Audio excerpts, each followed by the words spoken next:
Welcome back, ladies and gentlemen, to another edition of the Central Midwest Football League. We've got a good one in store for you today here in Joplin, Missouri, Missouri Southern State University, home of the Lions. We're at Fred G. Hughes Stadium as the 6-1 Joplin Crusaders take on the Tulsa Gators. I'm going to be honest, folks, both of these teams really don't like each other. We've had a lot of good games at this field over the years, and I expect another one here today. We'll be right back with some action right after this.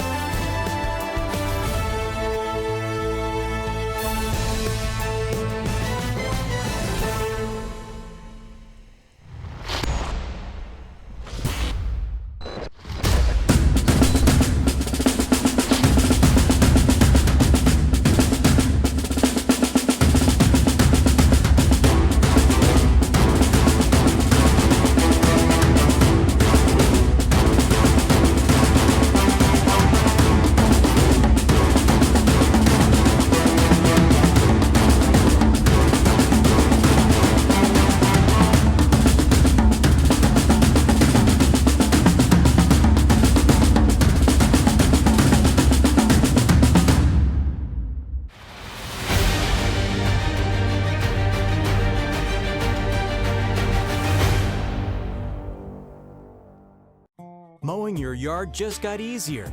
TNG Power Equipment has the best Ferris mowers to get the job done, including the all-new 60-inch redesigned deck that mows up to 11 miles per hour in tall or wet conditions. And for smaller lawns, our Ferris 300S starts at just $39.99. And right now, save up to $1,000 on select Ferris models. Commercial grade to last a lifetime. TNG Power Equipment has Ferris mowers to tackle your projects. We are a community of athletes that celebrate success and development while having fun and being safe. We do a pretty rigorous testing to all of our athletes to track progress as we go. Our athletes are 10% faster, 179% stronger. They jump 4 inches higher on average. They're 8% more agile and 9% quicker. You can come in, get extremely high quality training, accelerate your athletic abilities. Head on over to prodaysports.com. Come try, see if you enjoy it. For $1, it's worth it.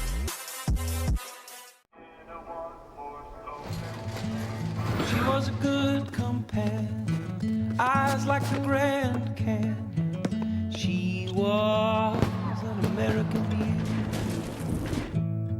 with her wayfarers on in the summer sun. Her touch felt like a loaded gun. Wish I had held her long.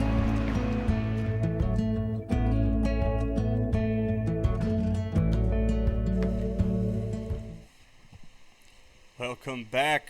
We are here at Fred G. Hughes Stadium, home of the Lions. We are about to get underway as the Gators out of Tulsa, Oklahoma, come on down to face the Crusaders out of Joplin. And it's me, Carter Randolph, alongside my good friend Gary Joyce. And Gary, we got a good one today, man. Both the Crusaders and Gators. There's kind of a little bit of bad blood here. So what are you expecting, man? There is. I've been lucky enough to be involved in this matchup for a long time over the years. Both sides, actually. I actually won a championship with Joplin a long time ago, if that tells you anything, how long I've been doing it. But I lost to these guys last year in the championship as the head coach of the Gators. So this should be an interesting one, and it should be a good one. I think we're going to have a live show today. Oh, yeah, no doubt. I remember last year's game was 35-34 going into the final seconds. I mean, it was a down-to-the-wire ball game, and I could see that happening here in this one. I mean, we do have a little bit of storm fluctuation off in the distance, but Gary, I think we're going to be able to power through this one and get this one done for today. Tis the time of season. You always got to fight these storms here in the area here, and we'll see how it goes. But let's check out some predictions here this week from Mr. Dotson. He got going on up here, so he's got Joplin -7. How do you feel about that? I think I'd have to agree, just me being at a couple of the last couple games. I mean, Joplin has put up at least 35 points the past 3 games they've had here at home, and I would expect them to do the same thing. Kendall Holmes is a difference maker, and he can run it, he can pass it, he can dang near do it all, Gary. Yeah, I as much as I love my Gators, they travel a little light. I think I may have to agree with Mr. Dodson on this one. And then you got the big showdown down in Arkansas with the Generals and the Warcats. Marcus London's last game in minor league football, so it should be a good one too. Got the Warcats -14. Yeah, should be a good one. And like you said, Coach London, a legend of the game here in the semi-pro world down here in Oklahoma, Missouri, Arkansas. So going to be a big loss, but he's done a lot for the game, and hopefully he can go out with a win there in that final game. Absolutely. Looks like we're about ready to kick here shortly with the Gators kicking off here. Joplin, last week against the Generals, kind of put it on them a little bit, huh? Yeah, it was early. It was interesting. I mean, the Generals were coming in. They were ready to play, but the Crusaders just with that high-powered offense. And honestly, a pretty above-average defense. I mean, they got some big bodies in the trenches there, so it's pretty tough to score on them. But yeah, the Crusaders looked good last week for sure. Yeah, their offense is very dynamic, as we talked about with Kendall Holmes. Being able to run, throw. I mean, he's so dynamic. He's hard to defend. I can tell you from the coach's perspective, I mean, it's hard to do. Do you contain him? Do you blitz him? Do you let him throw? What do you do?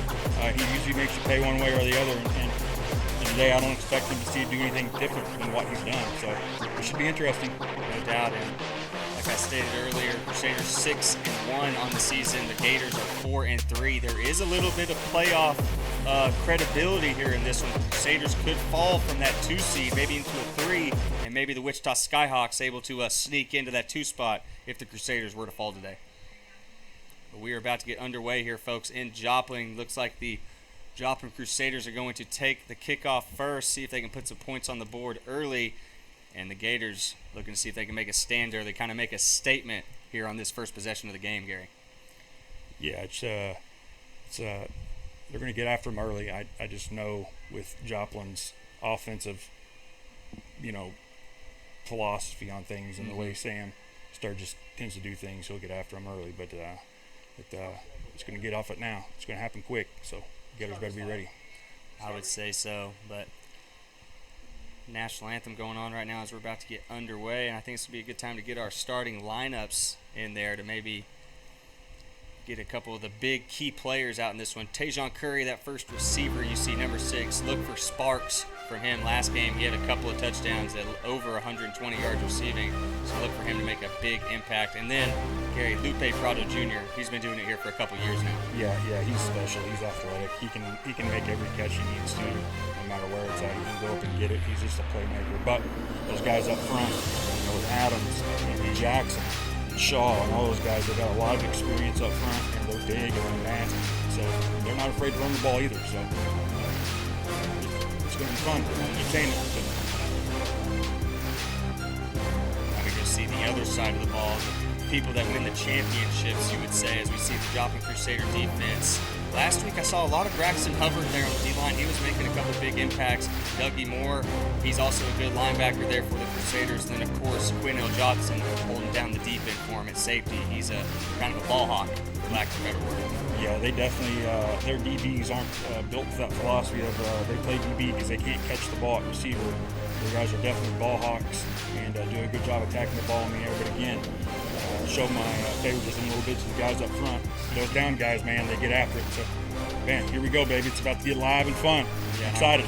I will say there is one name we're missing. Braxton Reed, number 88, a big key defensive end for him last year, is not playing here in this one. So we'll see him back in the playoffs. Gators, their starting lineup looks like Jalil Ward's going to get to start at quarterback today, which has been a big issue for the Gators all year. Who's playing quarterback, and today it looks like Jalil. He's electric when he wants to be. He's just got to hold up front a little bit for him. He's pressure kind of gets him a little bit. Yeah, we'll see if that O-line can hold, maybe give Jalil a little bit of time in the pocket, see if he can find any open guys. As there's Tajon Curry taking the first kickoff down. He's still on his feet, Gary. Yes, he is. Poor tackling. Nope, didn't call him out of bounds. He's still going. That's to the house. That's going to be a touchdown for the Crusaders. Oh, we got laundry. Kickoff. We got laundry. We got laundry on the field. Back on the 45. Yep, this one's going to be coming back. Gosh, dang it.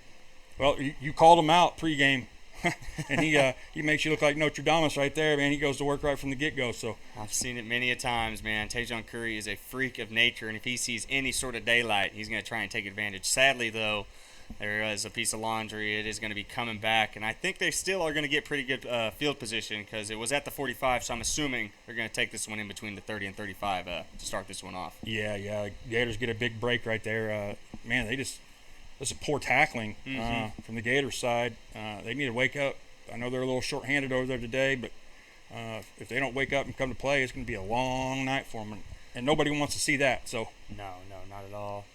I think what we do want to see, though, is some of these lights turning on here over at Fred G. Hughes Stadium. Getting a little bit dark here, especially with some of these rain clouds, but I think we'll be able to get away with it for now.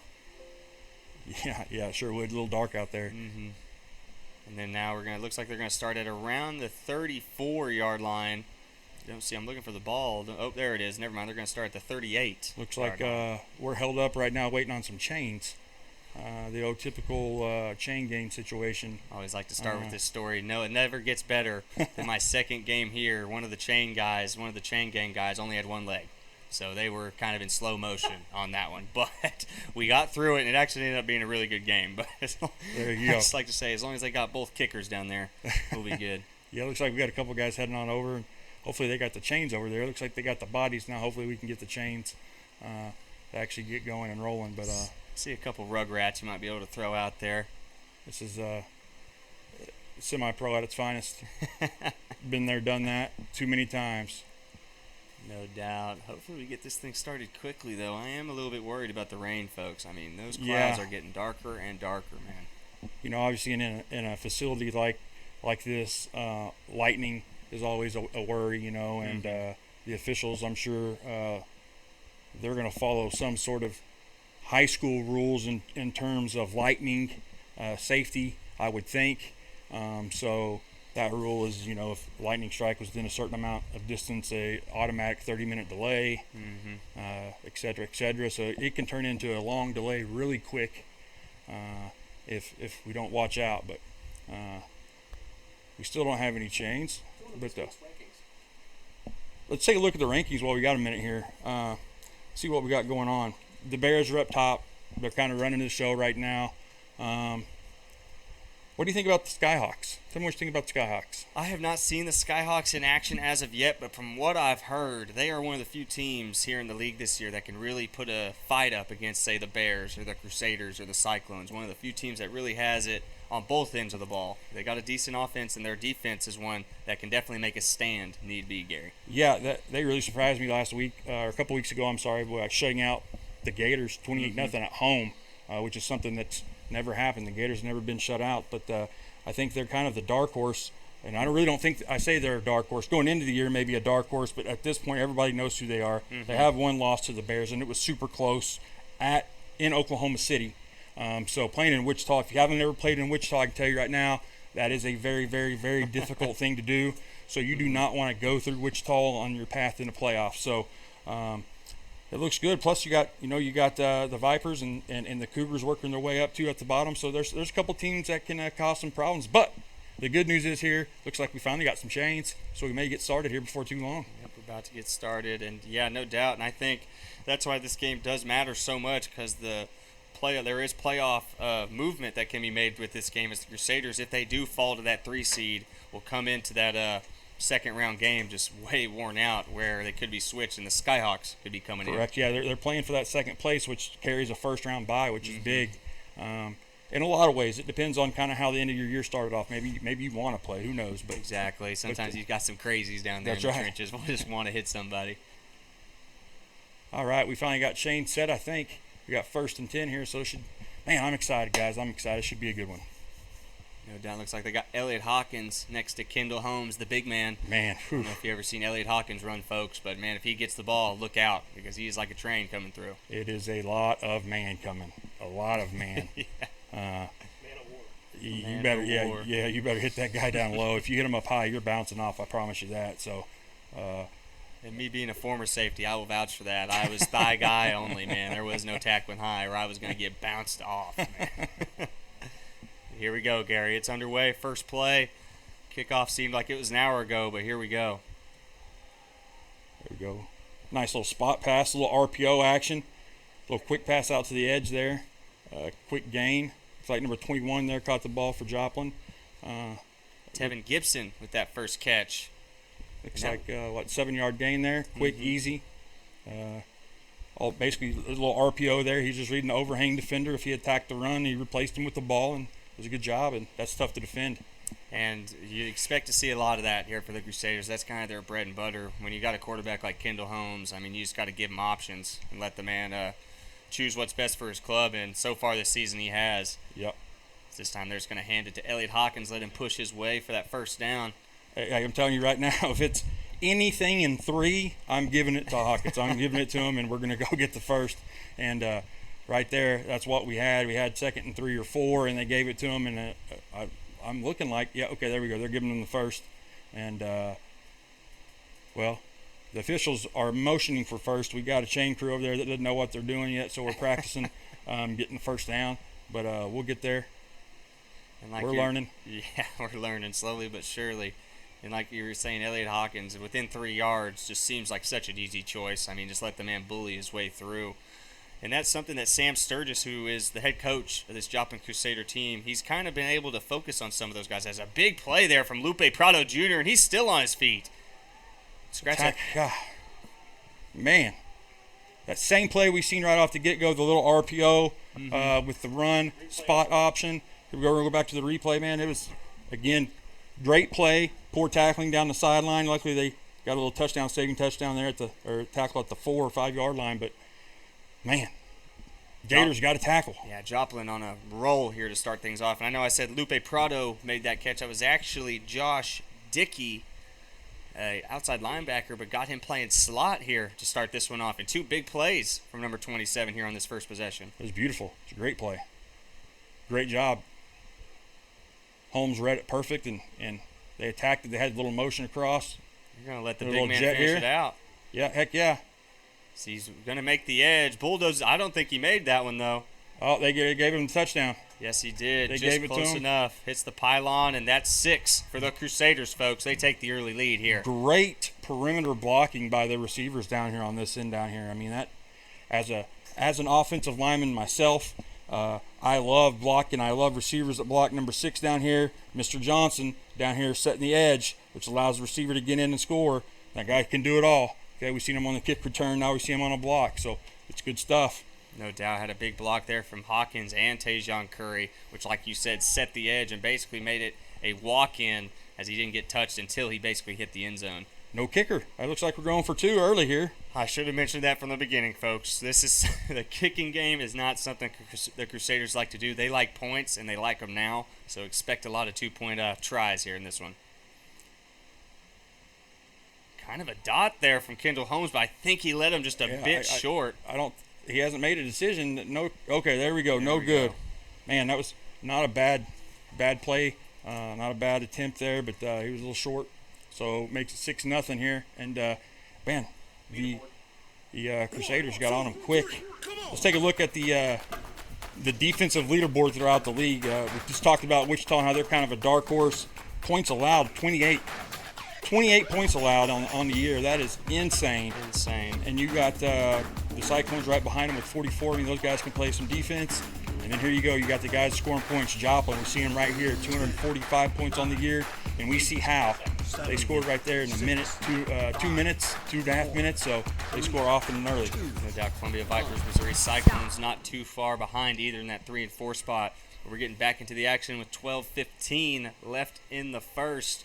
Still no lights on here, but that doesn't seem to be affecting the Crusaders, as it took them about 2.5, 3 minutes there to put that first 6 up on the board. Gary. They brought their own lights. They're lighting it up out there on the field. They were not too worried about it. So you got the big shining beacon of Elliot Hawkins. Yeah, makes it a just little easier. Pounding it around there, and then the explosive plays on the perimeter. I mean, you think as a defensive guy, that's tough. You got a big body in the middle that you're trying to defend, and then they're getting the ball out quick on the edge. Man, that puts you in a bad situation.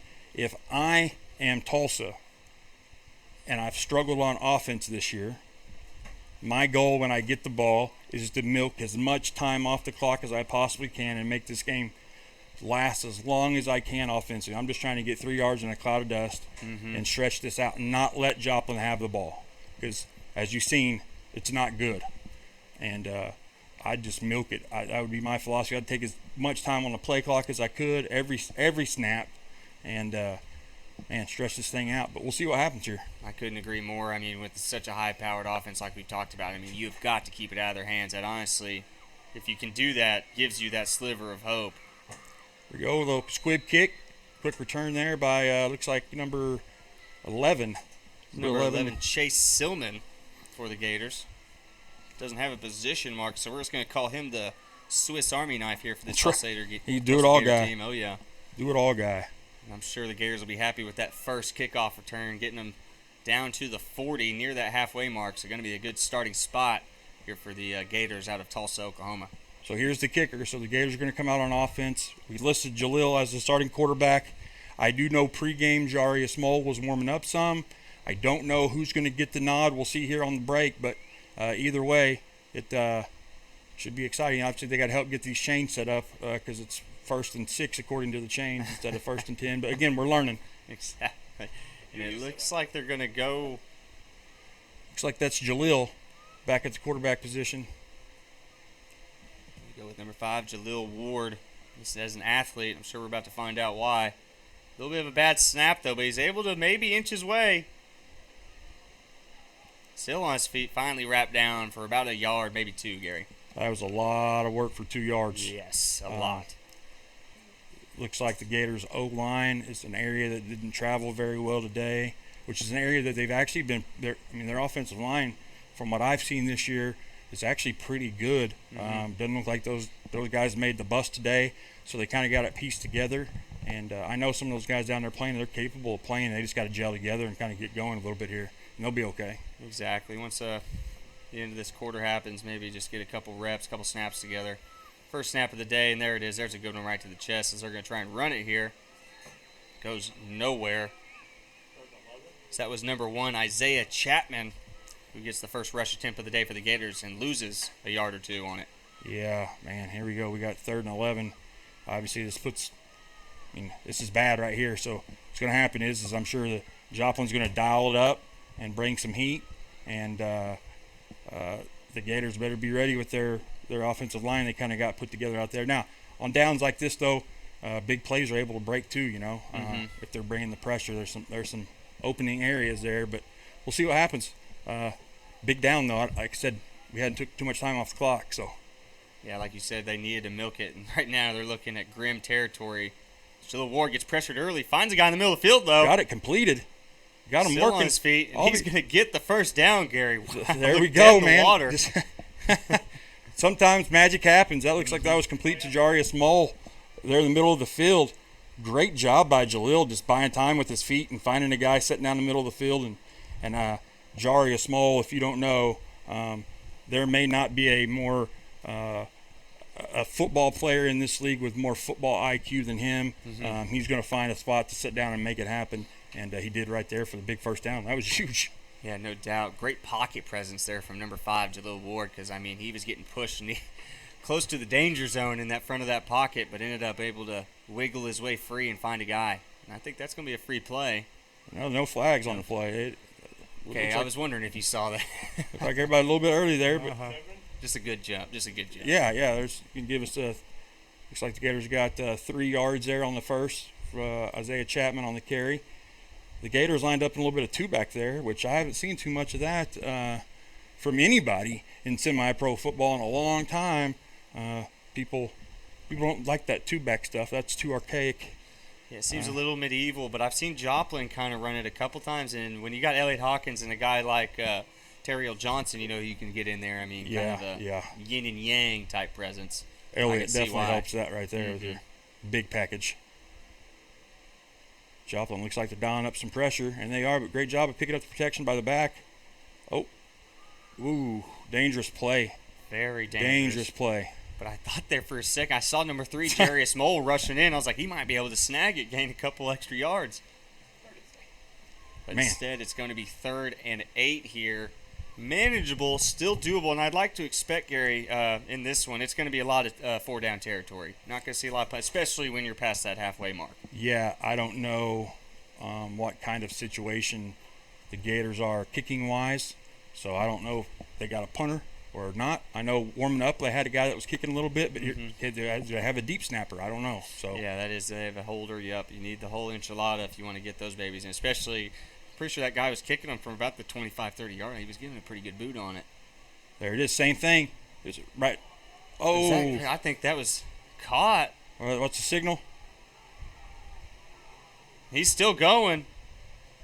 The ref hasn't blew the whistle yet. Are they not? He's finally down. I didn't think I saw it hit the ground, but man, it was close. What call have they made here? They don't know. Officials don't know yet. It was tipped once, tipped again, and then I think Here's it was check out caught the for replay here. interception. Yep, there's a one tip, and then a catch, I think, but it probably did hit the ground there. It looked too close for comfort, if you know what I'm saying. And that official's coming in like he wants to mark it, but if he wants to mark it, he needs to mark it instead of letting it play. We'll see. We'll see what happens here. That's kind of a tough one.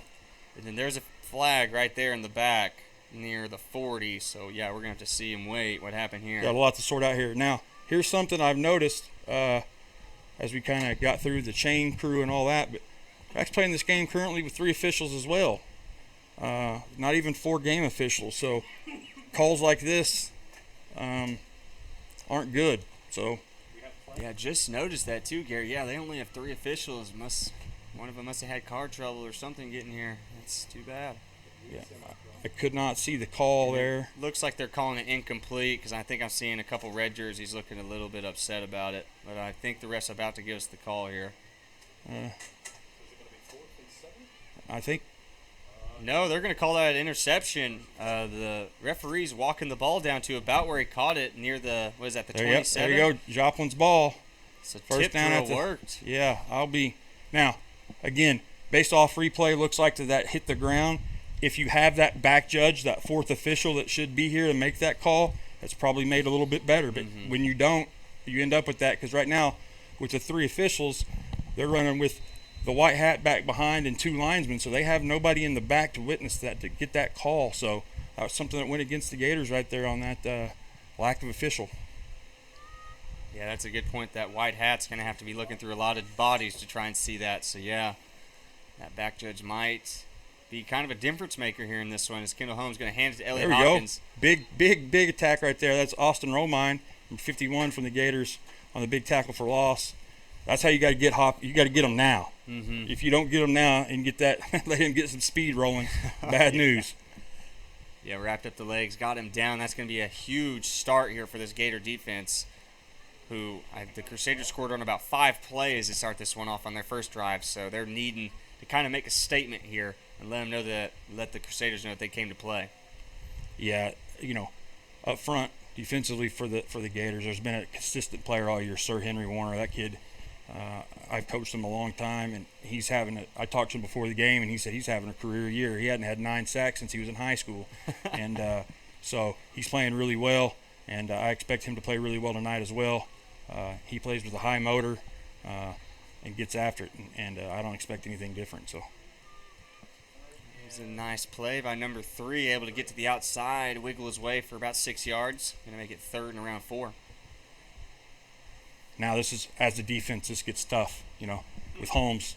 When 3rd and 4, defending Holmes gets real tough now, right? Because he's it's a triple threat. He can hand it to Hawkins' big butt. He can run it himself. He can throw it, So these downs are the tough downs to defend Kendall.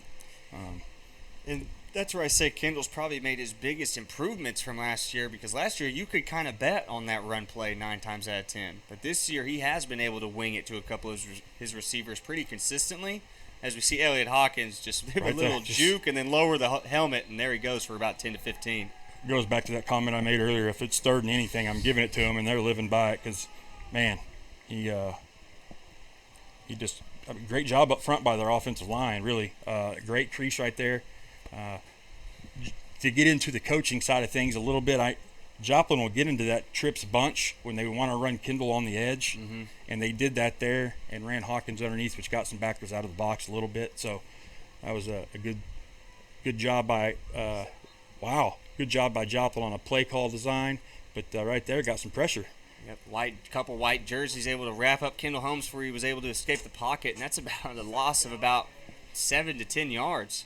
Who all we have back there on the quarterback? 21, which we do not have on the Gators roster. Sorry about that, folks. And I did not catch the other number. I want to say it was number 17. Number 6. That's Frankie Davis. Yep, Frankie Davis, DT/tight end. So let me tell you a story about Frankie Davis. Frankie Davis led the University of Tulsa in sacks one year. The University of Tulsa. So the kid can play football. Now, That's a wife and a couple of kids ago. Okay, now he owns his own business now, a moving company. Ooh, dangerous throw. It's a little bit behind him there. A moving company that does fantastic, great guy, fantastic guy, but is a heck of a football player. So, Kendall, we'll be seeing a lot of Frankie tonight. I'm glad to see Frankie show up for the Gators. That's going to be good matchup for their tackles. Frankie's a player. Huge play right there, as now it's 3rd and real long here for the Crusaders. And Kendall had a guy open there on that last play, but threw it a little bit behind him. He was looking for number 11, Halea Williams, the wide receiver / DB. So maybe look for that connection here again. Can we just get some lights on? And I keep worrying about it. I mean, not the lightning you just saw, but the lights. Right there it was. That makes him hard to defend. There right there. we go. Still on his feet. Tries to hurdle a guy. Sure, coaches didn't like that one, but he's able to get 3rd and 19. 3rd and 19. Oh, we got some laundry back there. Laundry. Probably got a hold. That looks like the territory we're in. Yep. Now, I'm gonna get into a little more depth here. As an offensive lineman, quarterbacks that run put you in situations like this sometimes, right? Because it's a pass, you're dropping back to pass, you don't know where he's at. He takes off running, defensive lineman change direction. Sometimes you got a hold of some cloth. Not meant to happen, but it gets you. So that's what happened here. So, but the fact that he was able to convert 3rd and 19. 3rd and what? Should be 3rd and 29 now. They lost about 20 yards right there, so I think it's about 3rd and 28 right here, 3rd and 30. I mean, It's 3rd and a mile. A long But way. here's the deal. Kendall's the type of guy that can find a way to make something like this happen. Like I said earlier, a lot of 4-down territory here. So if they can make it, like you're saying, 4th and 4, 4th and 5, they're going to keep the ball rolling. If Kendall gets to midfield, 4th and 10, they're going for it. I promise you. I would bet so. Yeah. Going to motion Williams over. Little screen and go. Play action. Oh, there you got another sack. Oh, it looks like he dropped the ball. Possible fumble. I don't know if the ground caused that one, though. We'll see what the ref has to say about it. 4th down, yep. The Crusaders were able to fall on it. But Frankie Davis, again, like you said, big man, the former Tulsa alum, with another big play here in the first quarter. Kid is unbelievable. And let me tell you, if you have not had a chance to meet Frankie Davis and talk to him as an individual, you may not find a better person. I mean, he's a great guy. I think very highly of Frankie. And, heck, he's a good football player, so that helps a little bit too. But, yeah, great guy. Great guy. We got a timeout here. Joplin going to talk this one over, folks. It's 6-0. Crusaders on top with 4:01 left here in the first. We are going to be right back to the action right after this break.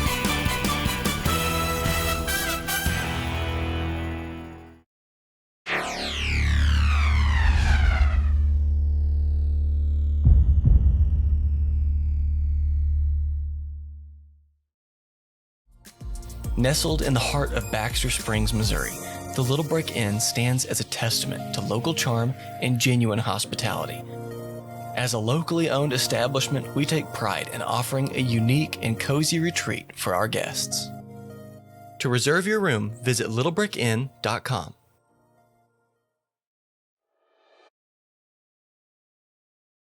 Back, folks. Just a quick timeout. Crusaders wanted to talk it over. I guess they were saying, hey, we want to go for this, 4th and 30, who cares? But never. They are not going to do that. Elliot Hawkins going to punt this one away. Elliot Hawkins, I think this is the first time I've seen him with a punt, and I've done about 7 to 8 games here, and I don't think I've ever seen him kick the rock. So we'll see how this goes. A little bit slow, but able to get it up there. Not Short bad kick. height. Yeah, a little short. Gets the Nice friendly bounce. kicker bounce. Actually, not a bad job of flipping the field, though. Not bad at all. Going to mark down the Gators on the 30-yard line. As after they got one first down on the last drive, the Gators were kind of fizzled out there at the end. So we'll see if they can get something kick-started here before the second quarter reaches us.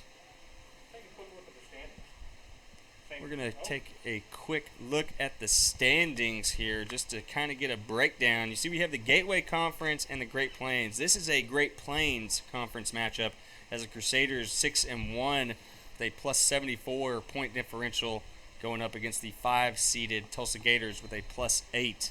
So not much in stake for the Gators, but a lot for the Crusaders as the Skyhawks only 3 points behind, so definitely a game that matters here for the Great Plains Conference. Yeah, the Gators really can kind of disrupt some of Joplin's playoff hopes.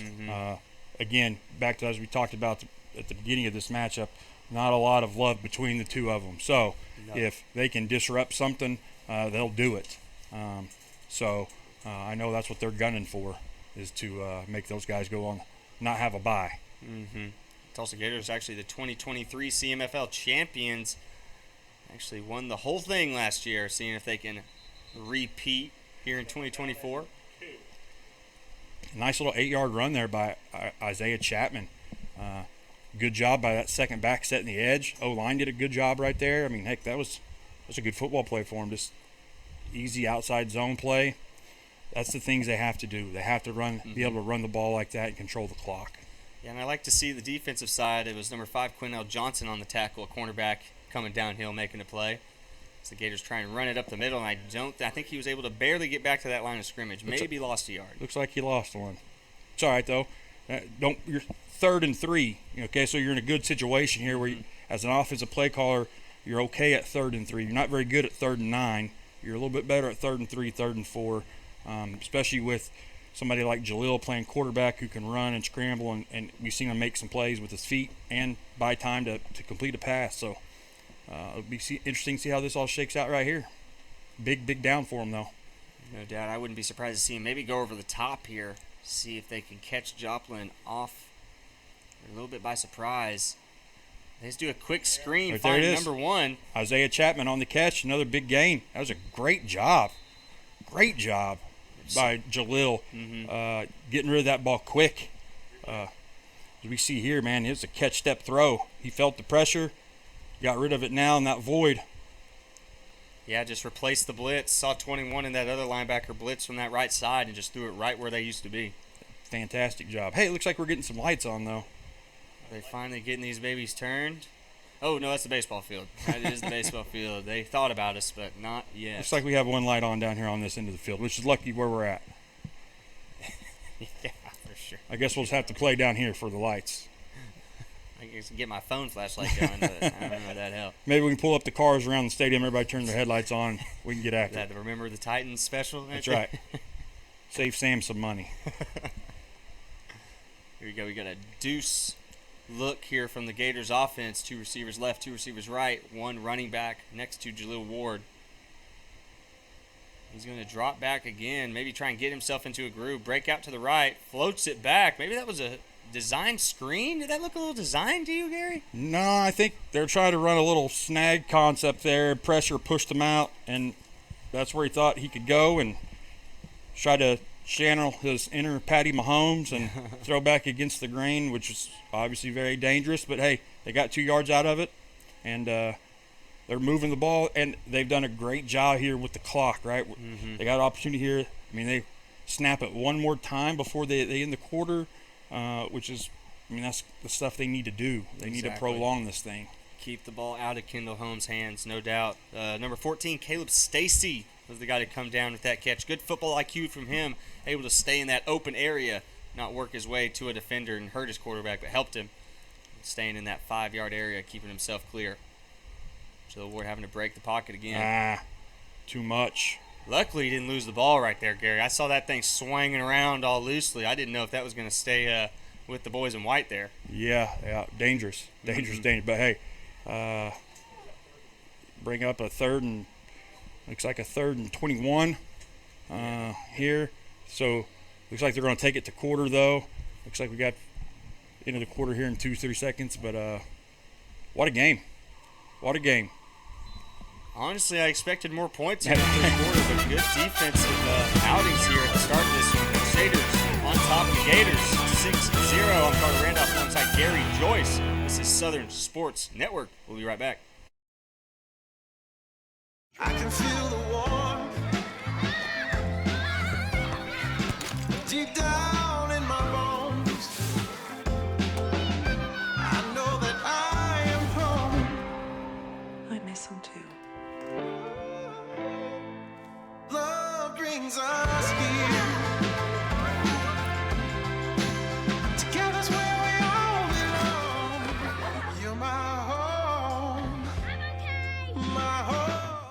Hey, Dean Blandino here. And guess what? Football season is right around the corner. And to watch the best live broadcasts in high school sports in Northeast Oklahoma, download the Southern Sports Network app. And check them out on Facebook, Instagram, and Twitter. I just did. Give them a like. It's the best broadcast in high school sports, and not just that area, in the country. Check them out.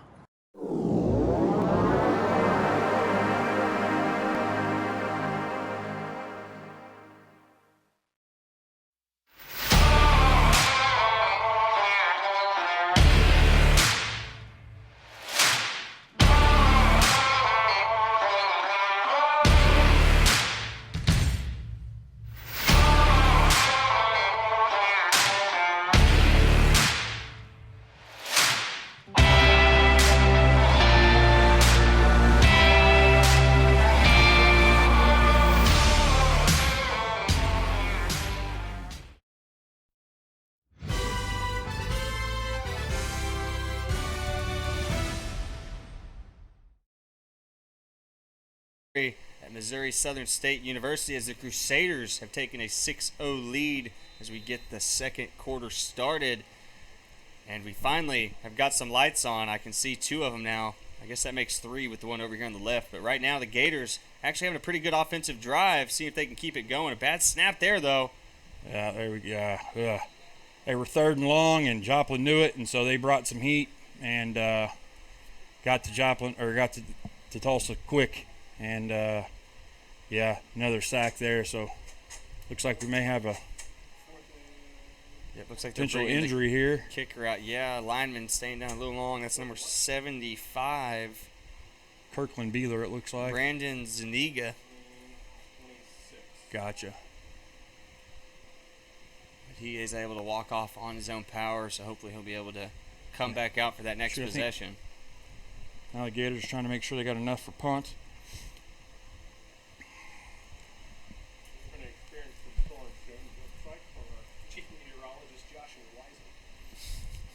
Oh, no. Oh, bad snap. Kicker's just got to get it and kick. Get rid of it. There you go. Get rid of it. First guy. Able to kick it. There you go. Good job by the punter. Oh, Tajon Curry. Bad decision. Get it. Get the ball. Oh, he almost runs the wrong way. Oh, my goodness. Number 2 for the Gators, able to come up with it. That's Khalid Cornegay, and he's able to give the Gators the ball. That's going to be Gators' ball with the muff by the Joplin player who just went and attacked it for some reason. Let's look at the replay here. First, you get the bad snap, and punter does a great job of buying some time and getting rid of the ball. And then, man, I don't know what we do here on the return.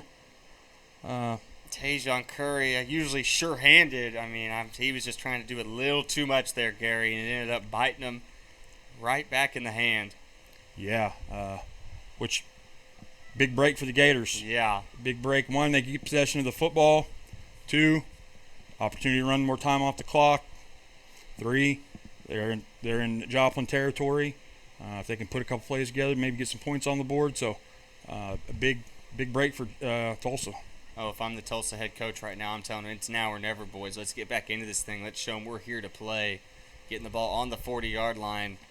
And you know the momentum has just completely shifted. I mean, the Crusaders got to be a little down after that. I mean, looking like they're going to take a 2-possession lead. Yeah, that happens. Yeah, that was not expected. Just bad from the get-go. We'll see if Jalil Ward can make something happen. Had a little bit of snap issues, but first, coach wants to talk it over here. I think we're going to take a quick break. Right back after this break. Carter Randolph, Gary Joyce, East Southern Sports Network.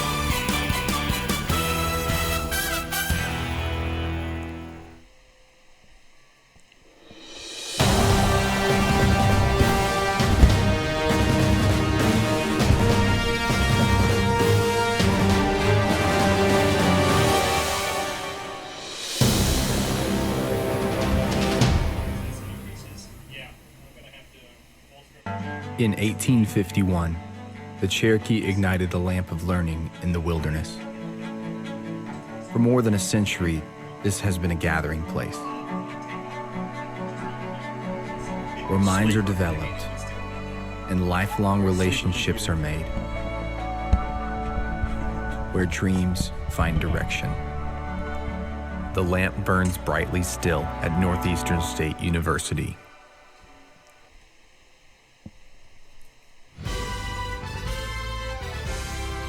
Welcome back, ladies and gentlemen. We're getting back underway here. Gators just wanted to talk that one over.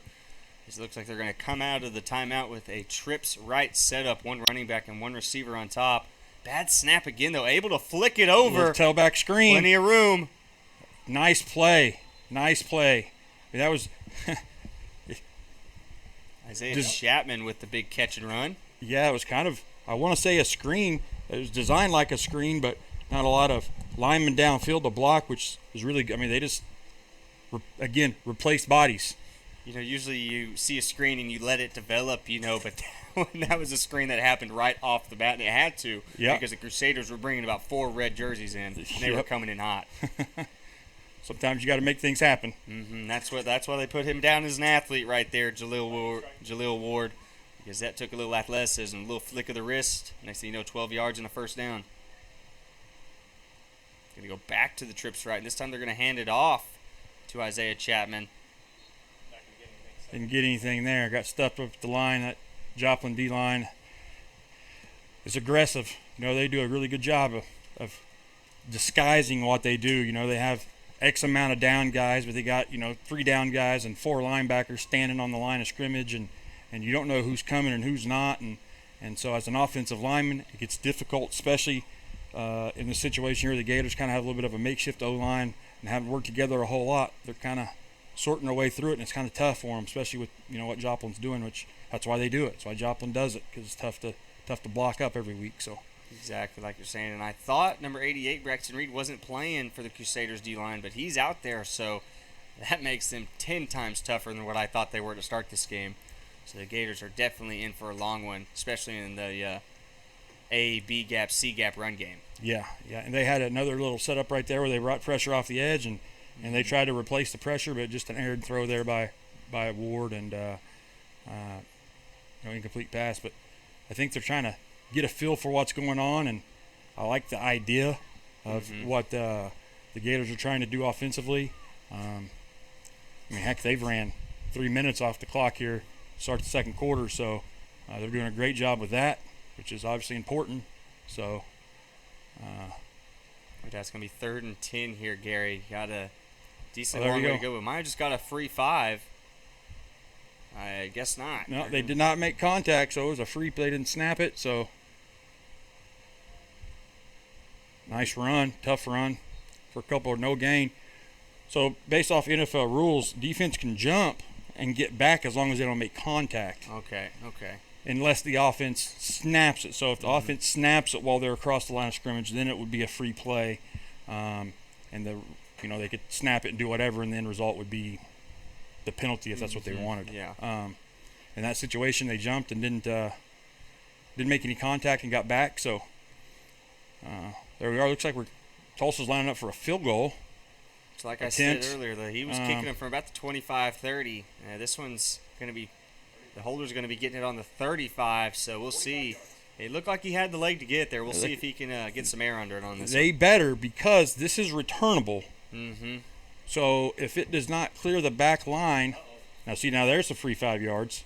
If they call that on defense, he made contact. It's on number 88, Braxton Reed. I was just talking about going to give this Gator kicker a little bit of an easier kick here. Looks like the wind's picking up out there. Yeah, I can see he's got flags on that visiting sideline. He now has the wind at his back a little bit now too, so it's in the kicker's favor. Yeah, but like I said, he's got to be careful, because if it doesn't clear the back line, it's returnable. And I don't know if the Gators' offensive linemen that are out there are blocking are able to, chase down a DB. And there's another flag. Nice kick. Plenty of would have been good on that one. But we got a penalty. Let's see what it is. Going to be a false start on the offense. I think I just saw some hands circling by one of the zebras down there. What do we got? Man, that was a good kick.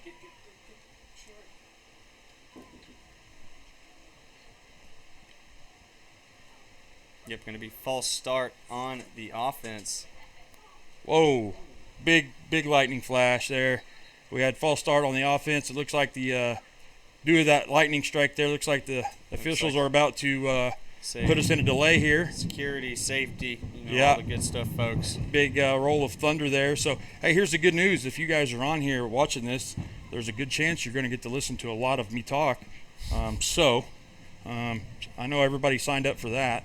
But hey, no, I did. Yeah, man. And here's the crazy thing. I hope it's only a quick one, because really, this is really shaping up to be a good game right now. I mean, the Gators, if they get that 3 points right there, we're talking 6-3, middle of the second quarter. I mean, that's a dang good football game right it's there. Still anyone's ball game. All it takes is another mistake, and maybe the Gators tie this one up. Then you never know when the Crusaders' offense might die out, which they haven't all season, so you never know. That's right. But all it takes, is maybe to get a little complacent, or heaven forbid, somebody get banged up, or something like that, and so who knows? But it'll be interesting to see how this delay plays out. Last year, championship game, there was a delay before the game, delayed the kickoff of the game by an hour. And I'm going to be honest with you, that hurt us a little bit. So, hurt us in the game. They were more prepared for that adjustment than we were. So, these delays can impact a team. So, hopefully everybody stays focused and ready to play. No doubt. I think both teams will be able to lock in. But I guess this will give us a good time to talk about the championship game here in the CMFL. Going to happen in Kansas City. That's why it's called the CMFL Road to Kansas City. Going to be taking place at the St. Pius X High School, which is a beautiful stadium, just renovated a couple years ago.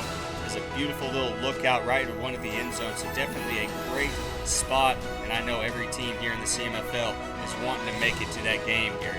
Yeah, obviously, one is the championship, two, it's in Kansas City, which if you look at it here on the map, I mean, it's centrally located. It's a great decision for the league to host it there. Again, beautiful stadium. It's actually, they've upgraded it since this right here. From this aerial view, they've added some visitor stands. So it's a beautiful venue, and I know everybody's vying to get there. So whoever makes it, I know it's going to be a dang good game, and I'm looking forward to it myself. So. No doubt, CMFL has been packed this year with great quality teams, and whichever the two are that can make it to this game, it's going to be a good one at St. Pius X High School in Kansas City. This one, it's 6-0, and there should be about 10 minutes left in the second quarter when we come back. But right now, we are going to take a quick break as we try and get this game back up and going. I'm Carter Randolph alongside Gary Joyce. We'll be right back after this delay is called.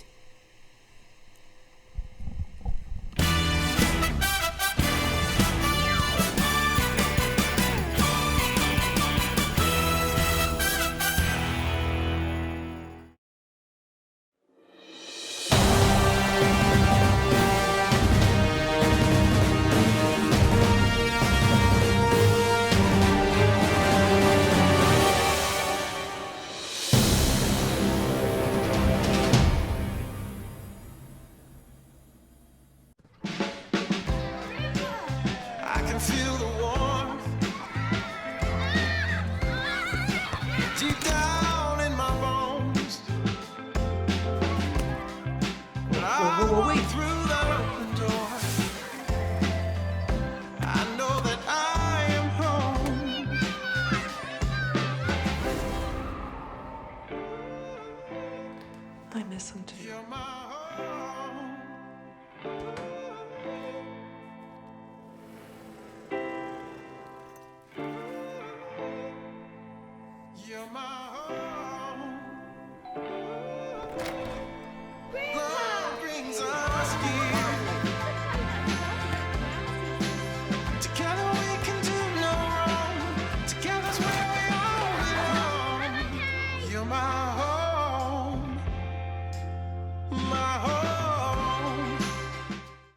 Mowing your yard just got easier.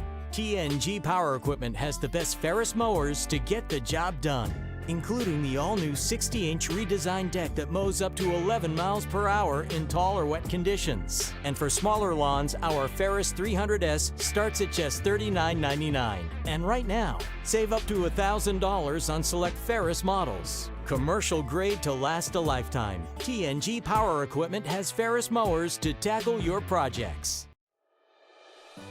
There's no place like home. Whether you live in Oklahoma, Arkansas, or Missouri, Realty Mart USA is your go-to real estate company for residential, commercial, agricultural, or land. We believe in strong connected communities and sponsor local events. Realty Mart USA, supporting our communities, supporting our future.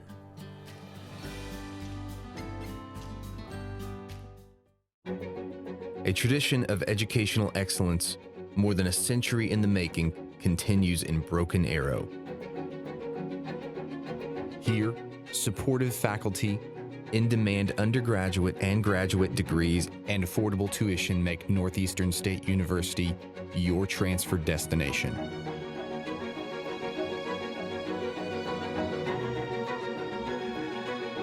Finish what you started. Hey, Dean Blandino here. And guess what? Football season is right around the corner. And to watch the best live broadcasts in high school sports in Northeast Oklahoma, download the Southern Sports Network app. And check them out on Facebook, Instagram, and Twitter. I just did.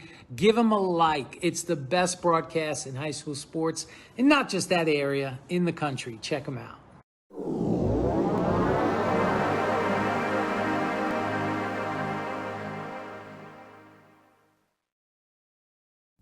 Semi-Pro Saturday is brought to you in part by 950 Ways Graphics. Professional graphics for players, coaches, and teams.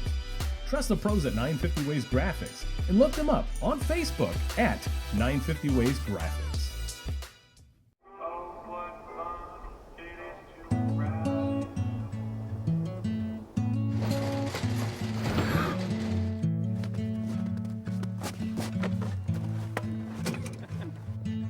She was a good companion, eyes like the Grand Canyon.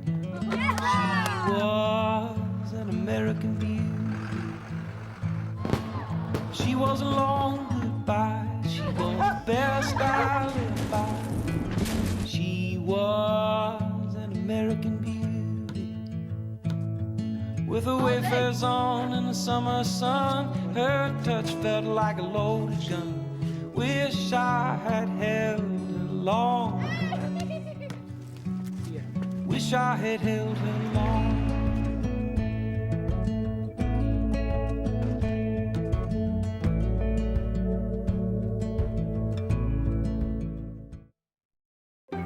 We are computer science pros, chemists and lab technicians, health professionals, mathematicians, and science educators. We are the Greg Wadley College of Science and Health Professions at Northeastern State University. Choose from degrees in natural sciences, health and pre-health professions, mathematics and computer science, and more. Discover the possibilities at Northeastern State University. My name's Todd Harden, and I am Todd's Coffee.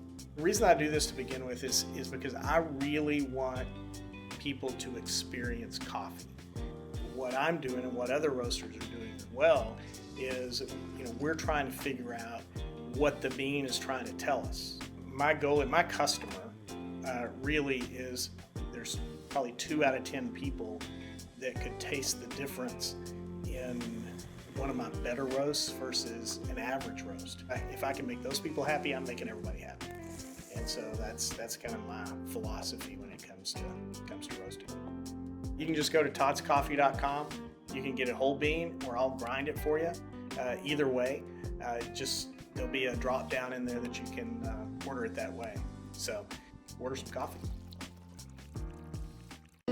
Things could be stranger, but I don't know how. I'm going through changes now. Spend a lifetime trying to figure it out. I'm going through changes, ripping out pages. I'm going through changes now.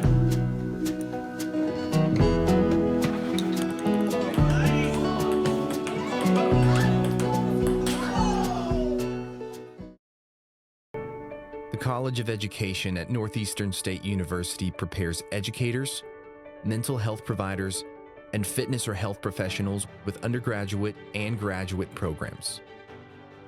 Choose from degrees in elementary, secondary education, special education, health and human performance, psychology, and more. Be ready from day one at Northeastern State University.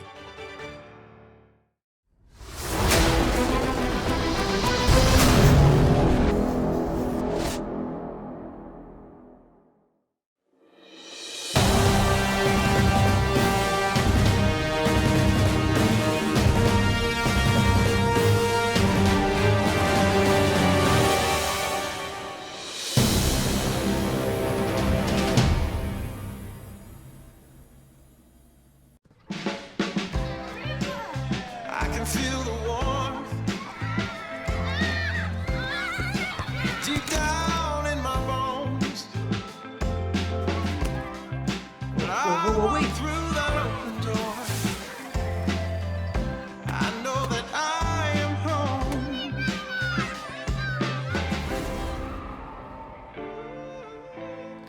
I miss him too. You're my home.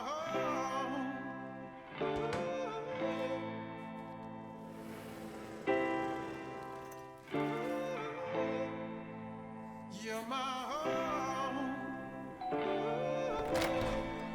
Love brings us here. Together we can do no wrong.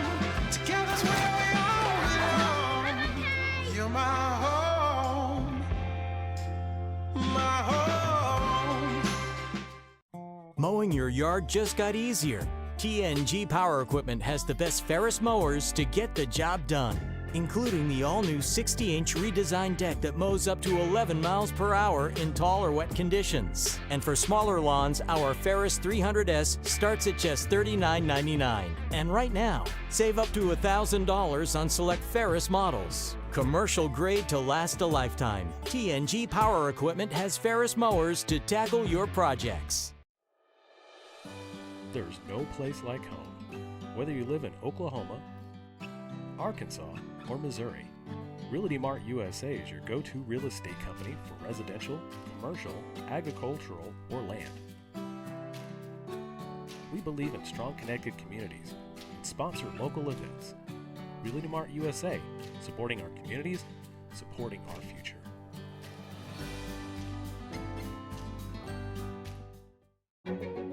A tradition of educational excellence, more than a century in the making, continues in Broken Arrow. Here, supportive faculty, in-demand undergraduate and graduate degrees, and affordable tuition make Northeastern State University your transfer destination.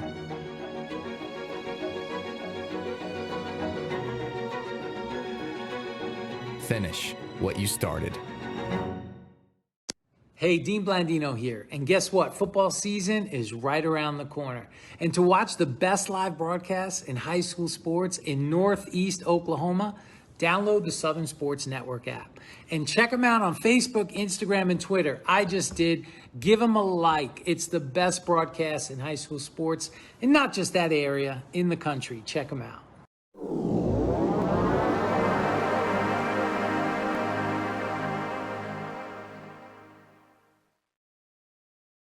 Semi-Pro Saturday is brought to you in part by 950 Ways Graphics. Professional graphics for players, coaches, and teams. Trust the pros at 950 Ways Graphics and look them up on Facebook at 950 Ways Graphics.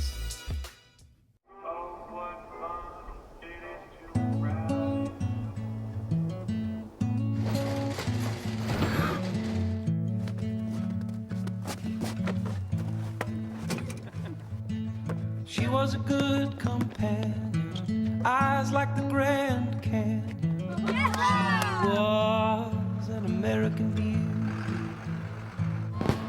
She was a long goodbye. She was the best I lived by. She was an American beauty. With her wafers on in the summer sun, her touch felt like a loaded gun. Wish I had held her long. Wish I had held her long.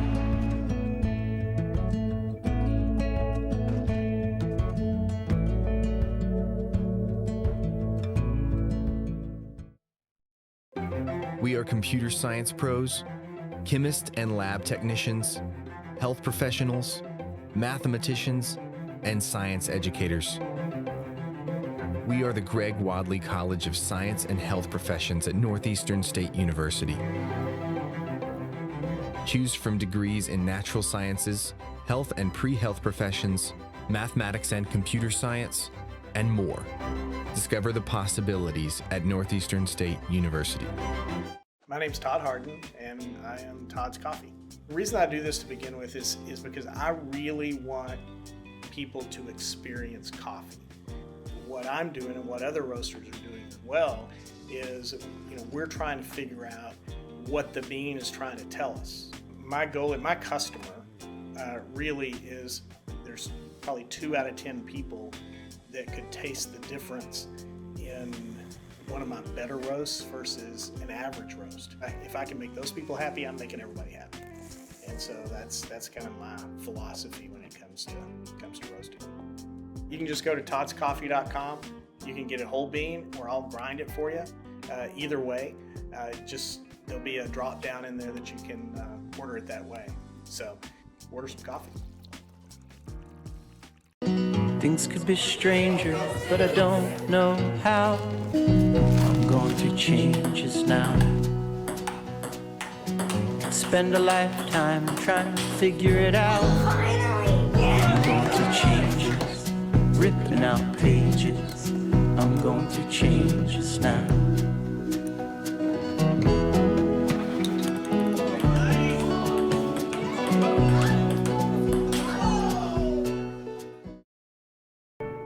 The College of Education at Northeastern State University prepares educators, mental health providers, and fitness or health professionals with undergraduate and graduate programs.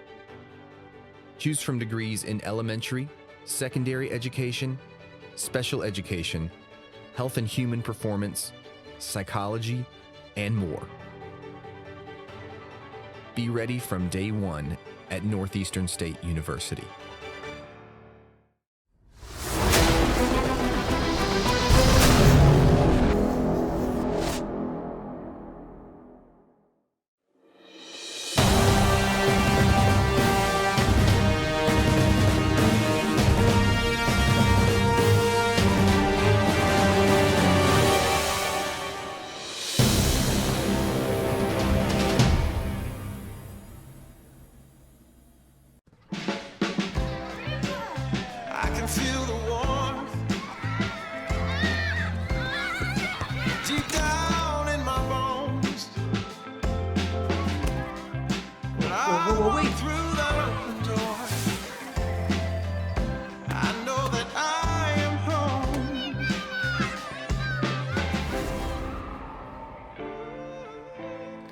I miss him too.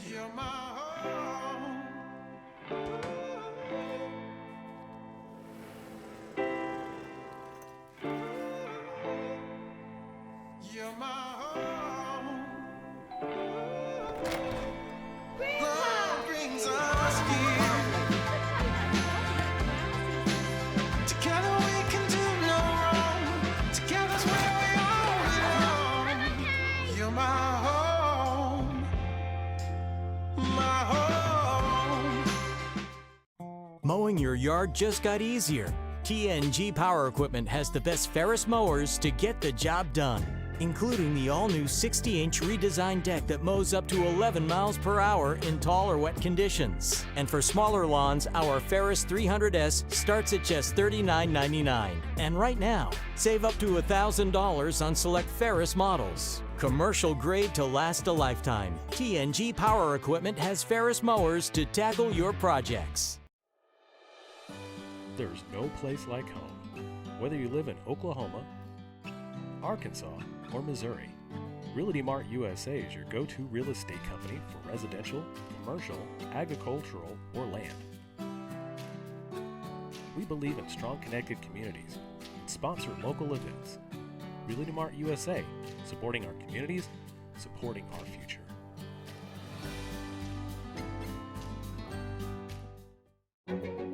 A tradition of educational excellence, more than a century in the making, continues in Broken Arrow.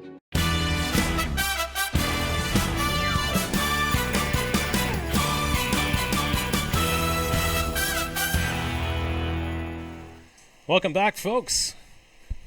Chris Dotson here. Just want to let you guys know that we are in a rain delay. Brought to you by On Delay Airlines. Always a delay, never on time on Delay Airlines.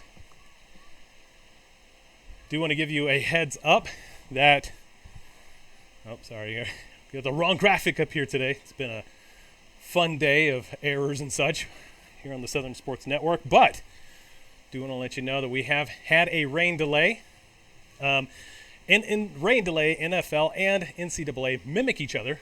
So every lightning strike that comes in the proximity about 15 miles, it's about a 30-minute delay. Now, you have up to 3 30-minute delays before the game is called.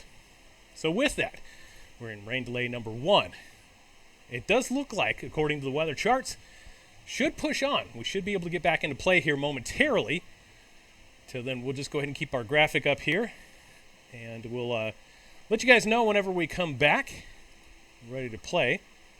In the meantime, go ahead and bring up some of the rankings and standings. Stay with us. We'll be back shortly.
back, ladies and gentlemen. After that 30-minute rain delay, we are back.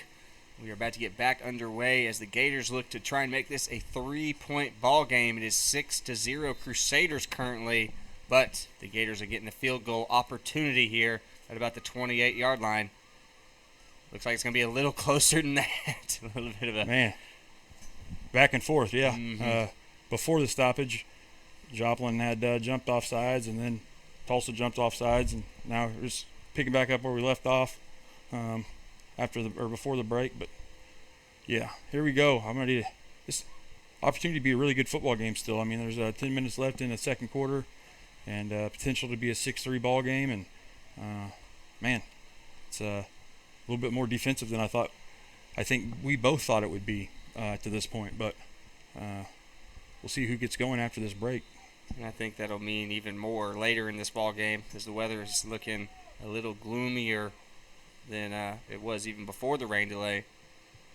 The kick looks good. Definitely has enough leg, but he pushed it right. That is no good. It's going to be a 6-point ball game still, but still plenty of leg on there from number 45, the kicker for the Gators. That is John Noble, a D lineman, also the kicker for this Tulsa Gator team. Definitely got it there, but just pushed it a little bit right, Gary. Yeah. He did. He worked on it a few times there before we went back after the delay. He probably kicked it too many times. Probably overthought it a little bit and put him. You know, kickers, they're kind of finicky mentally. You know how kickers are. They're kind of different dudes. As offensive linemen in college, offensive linemen hung out with themselves and kickers because they're the only other dudes that were weird as us offensive linemen. So kind of partial to kickers. But my kicker I grew up with, he actually went and walked on at Oregon, but he had a minivan that was from about 1988. And that baby was old school, but he loved that baby, and he probably still driving it. That's what I'm telling you, kickers, man, there's just a different breed. Shout out to my old buddy Quentin, and all for all the people that seen Blue Mountain State. They'd also agree to that one. Kicker was a freak on that show. Yeah, man, I love him. I love kickers. Dual back, Elliot Hawkins going to motion out here. They're going to hand that one to, I think, Quinnell Johnson. Couldn't see a number, but that's who it looked like. Gators front seven there did a decent job of slowing it down. Gain a 3 there. Bring up a 2nd and 7. Let's see who kind of gets going after that delay. I mean, you know, that delay, as a coach, a delay is a terrible thing. Everybody loses momentum and focus and all that stuff, and so you're hoping as a coach that your group is the one that comes back with focus and not the other group that doesn't. So it'll be interesting to see who all shakes out here. Their same play again. They just ran before, straight up the gut. Nice Cuts it outside. Moves. Got some good speed down the sideline. I think he's going to break this one. And he is. Another touchdown for the Crusaders. Number 3 with the same play. Runs it back-to-back, but this time takes it for about 60 yards, Gary. It's 12-0 here in Joplin. There's your question on who came back from the delay ready to go. And you watch the replay here. He does a great job of just attacking straight down the line. Offensive line does a great job of getting to second level, blocking linebackers, and that springs him, and he's 88 and out the gate, man. That kid can run a little bit. No doubt. You could see he was flying down that sideline, and once he made that edge, you knew it was off to the races, and no one was catching him. But that makes this a 2-possession ball game, and right as the Gators were getting closer to tying this baby up or cutting down that deficit, the Crusaders take the initiative and get another touchdown on the board. 2 plays. 2 plays after the failed field goal. Third play back from the delay, they get a nice 70-yard run right up the gut for a touchdown. So it's, man, that is not what the Gators wanted, but exactly what Joplin wanted. So we'll see how things shake out here. Kendall Holmes showing his elusiveness here on this 2-point conversion. Tries to flick it over the middle of the field to Tajon Curry. The Tulsa Gator linebacker able to undercut that one, break up the play. 2 failed 2-point conversions here for the Crusaders, but they still have that 2-possession lead here in Joplin. We're going to take a quick break. My name is Carter Randolph alongside Gary Joyce. This is Southern Sports Network. We'll be right back.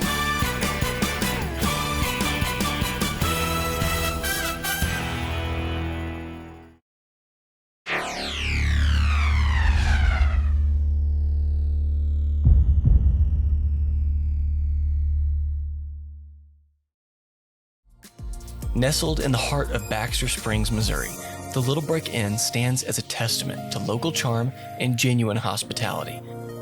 As a locally owned establishment, we take pride in offering a unique and cozy retreat for our guests. To reserve your room, visit littlebrickinn.com. There's no place like home. Whether you live in Oklahoma, Arkansas, or Missouri, Realty Mart USA is your go-to real estate company for residential, commercial, agricultural, or land. We believe in strong connected communities and sponsor local events. Realty Mart USA, supporting our communities, supporting our future.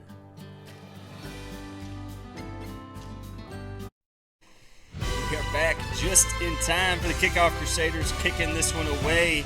Gators trying to put some points on the board, make this back into a one-possession ball game. Right now, what a hit there from number 6, Tajon Curry.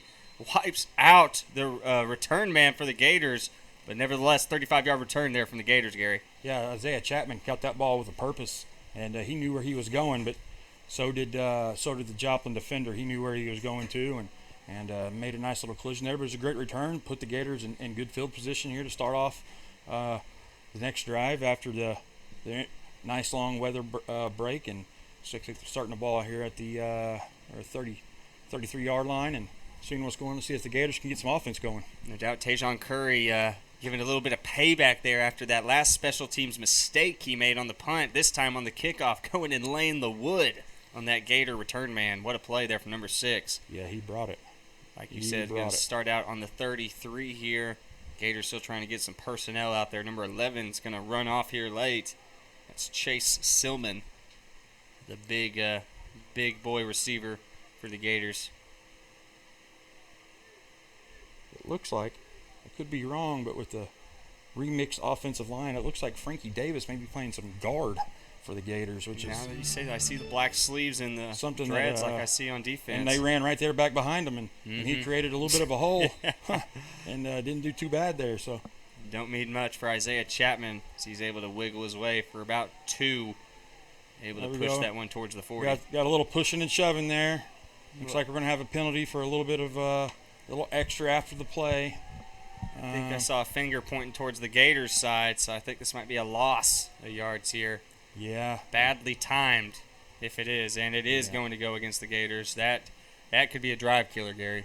Yeah, they hadn't really got a whole lot going offensively, and then you come out and shoot yourself in the foot. This is how things start snowballing. So they got to calm down, relax, and just get back to what they're trying to do and be methodical about it. Still work the clock and do those things, because if not, it's going to get out of hand. No doubt. Just under that 7:45 mark here in the second quarter, so they kind of got to make something happen fast. Still plenty of time, but it is ticking away nonetheless. A little bit of combustion there. Running back kind of ran into the quarterback. Able to, I think, get back to the line of scrimmage. Not able to gain a yard, but didn't lose one either. Maybe third and about 9. Long third down here. Third and 22. I forgot about the personal flag. Yes, yeah, way longer than 3rd and 9. Yeah, baby. So, but, hey, they've shown, here's a good opportunity again for Mr. Ward to run around and find Mo in the middle of the field, and we've seen it happen by both teams tonight, so wouldn't surprise me if the Gators pulled it off here as well. So who knows what's going to happen? We're about to find out. A little bit of a bobble, able to get it off, but there's a man right there. That's number 32, TJ Austin, with the interception. He's still going, but the white jerseys are able to bring him down at about the 12-yard line. But the Crusaders are in enemy territory and are going to have a chance to make this a 3-possession ball game. Yeah, as you can see here on the replay, TJ does a great job of setting back in that soft spot right there, the void. But you knew, God, this is a really good job. Really good job of working the drop. Quarterback did not even see him there, and he made him pay the price. And that's when that kind of inexperience from Jaleel Ward comes into play, because he was staring his receiver down the whole time, didn't even try and look him off at all. So TJ Austin knew exactly where that ball was going. He took it and took it near the 12-yard line. It's going to be a great field position here for Kendall Holmes and the Crusaders offense. Yeah, it's starting to look like that lightning delay was was a bad deal for the Gators. Mm-hmm. They haven't responded well after that, and so we'll see. Holmes looking to drop back. Try a one-handed grab. Did he get his feet in? Yes, he did. What a gave grab. It to him. Nice play. Tyrone Johnson with the highlight reel catch for the touchdown. It's 18-0. No, they're waving it off. Waving it off. Officials waving it off. No good. First he called it, now he's saying no good. And some of the Crusaders still don't even know it yet. Wow, I thought he got his feet down, but I guess not. The ref saw something different. Let's take a look at the replay here. It's close. I don't know if he. It looked like he got him down. And looks now like he got him down, but feet to yellow there. No call though. He changed his mind on the call and went incomplete. So here we go. Sadly, the referees don't get the same replay, that us and you do. Yeah. So they are going to have to just live with that call and kind of see if they can get over that obstacle here. I don't think the Joplin is too worried about it after they feel confident in their ability to score down here. I would say that too, but after last week, I mean, they ended up being a blowout. Oh, nice. It was Halea Williams with the catch, ended up getting down to the 1-yard line. It's going to be 3rd and goal here. Or no, that should make it a first down, I believe. Nope, it is 3rd and goal. Yeah, that was a nice another little RPO there, a little run pass, and he spit it out there. And Gators did a good job. Hey, here we go. 3rd and 1 where are you going with the ball? I mean, everybody here in the whole stadium, everybody on the feed knows where it's better to know where it's going. And they got a penalty. It looked like they were going to go like direct snap to I think Hawkins. that's exactly what they were doing. And man, now that's not nearly as good of a play now that they've got the false start. They kind of got a little too cute, in my opinion. Just snap it to the quarterback and hand it off like you've been doing, and the result works for itself. Yeah, I don't think you need any trickery there. I mean, you've seen what you've done to him so far. You might as well just keep on keeping on. Yeah. Now, it looks like we still have a little bit of a scoreboard hiccup. It should be 12-0, but it's still 18-0. I think they thought that one-handed catch was good, too. Kendall Holmes going to drop back. Elliott Hawkins goes out to the flat. Holmes has to break out right. Frankie Davis getting the pressure on him. Flips it. And that's going to be Halea Williams, number 11, with the touchdown catch. Now it is 18-0, Crusaders on top. And I would like to think they're going to go for that third 2-point conversion here, Gary. Yeah. They need to. That was just Kendall buying time. Kendall Holmes buying time with his feet and finding an empty guy. It turns into backyard football at some point, and you just run the scramble drill as a wide receiver, and he's going to find you more times than not. Mm-hmm. And he did there. The Gators did a great job of getting pressure on him. They just weren't able to get hands on, and you got to get more than 2 hands on Kendall to get him down. So. And that is the hard part. You're going against Kendall Holmes. He is shifty, and he can move with the best of them. This time they're going to flip it out to Tyrone Johnson, and Tajon Curry is going to be left wide open to make this a 20-0 ball game. And that made it real tough for the Gators here in this one. Still plenty of time as we're going to take a look back at that one. Run the little orbit motion, the little toss pass for the 2-point. That's tough to defend. He got his option of receivers there. The Gators obviously attacked the guy with the ball. It's tough down there. That was a good play call. Good design for a 2-point conversion play, and went like clockwork. So, and here's the deal. Here's what's crazy is we're starting to get some sun pop out around here now. So I don't know what's going on here with this weather, but we'll take it, I guess. Yeah, didn't even notice. Yeah, the sky is opening up here. Just like the scoring for the Crusaders has opened. No doubt. Oh, shoot, when you got Kendall Holmes at QB, you can score in any way, shape, or form. So far, they've been able to put up 20 points with 6:19 left here in the second. Gators, I mean, you don't say they need it now, but they kind of need it now, Gary. They need 6, and they need it quick. Yeah, it's a situation where I really feel like they got to get points on the board before half, or the second half could get bad for them, and I know they don't want that, and those guys out there working hard, they don't want that. So we'll see what happens here. We got to get kicked to Chapman again. See if he can get another good return. He runs hard. bouncing off tacklers is Chapman. Able to get back to around the 30. I think they're going to spot him at the 31. Not a bad return by any means. No, but that's kind of his spot. He consistently returning the ball out there to 30-plus and giving the Gators great field position. Now they just got to do something with it. Mm-hmm. You know, that last drive they hurt themselves with a personal foul penalty and then kind of put them in a 3rd and 20-plus situation, which forced them to throw the ball, which is when the interception happened. And you can't put yourself in situations like that, you know, with the unsportsmanlike conduct penalty. That hurt them right there. So especially when you're already having a tough time getting it going, you cannot shoot yourselves in the foot like that. It just will not work out in your favor.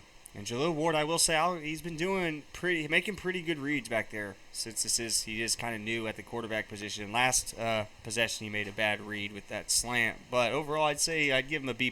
Overall, B-. He's doing well. Looks like now they switched it up, though. Looks like we got Jarius Moll back at quarterback here a little bit, and that kind of changes things a little bit. We'll see what happens. Yeah, and I can agree with that, too. Maybe change it up a little bit, see if you can change the pace of this game.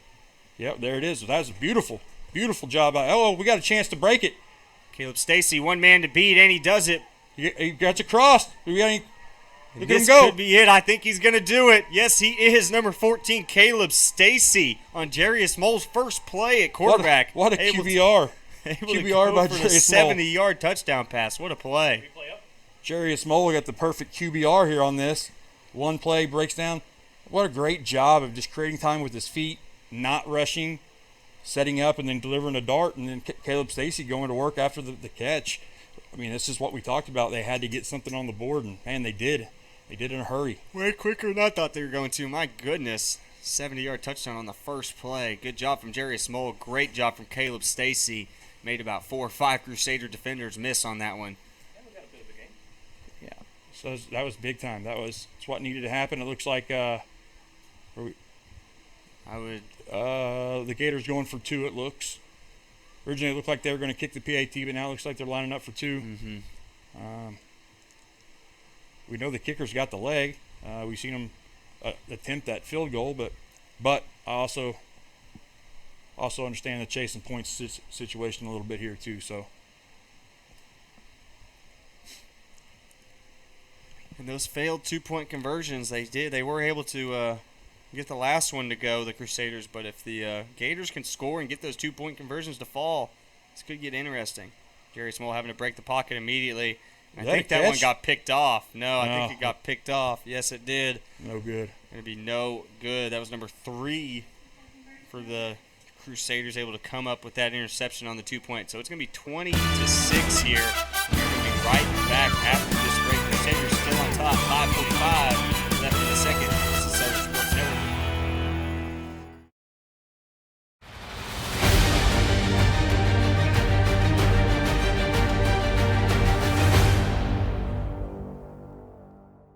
Mowing your yard just got easier.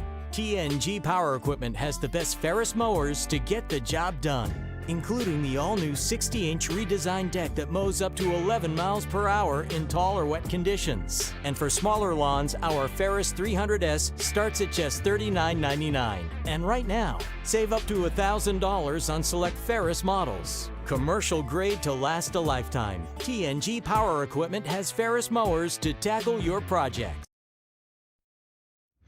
Back, folks, here at Fred G. Hughes Stadium. Carter Randolph alongside Gary Joyce. The Gators, we said they needed to score quick, and they did in about 15 seconds after a 70-yard pass play. It was able to put them on the board for 6. It's 20-6 here. Gators about to kick off, see if their defense can make one more stand here before the halftime break, Gary. Yeah, well, with the way they looked on offense there, obviously looked a lot better than they had.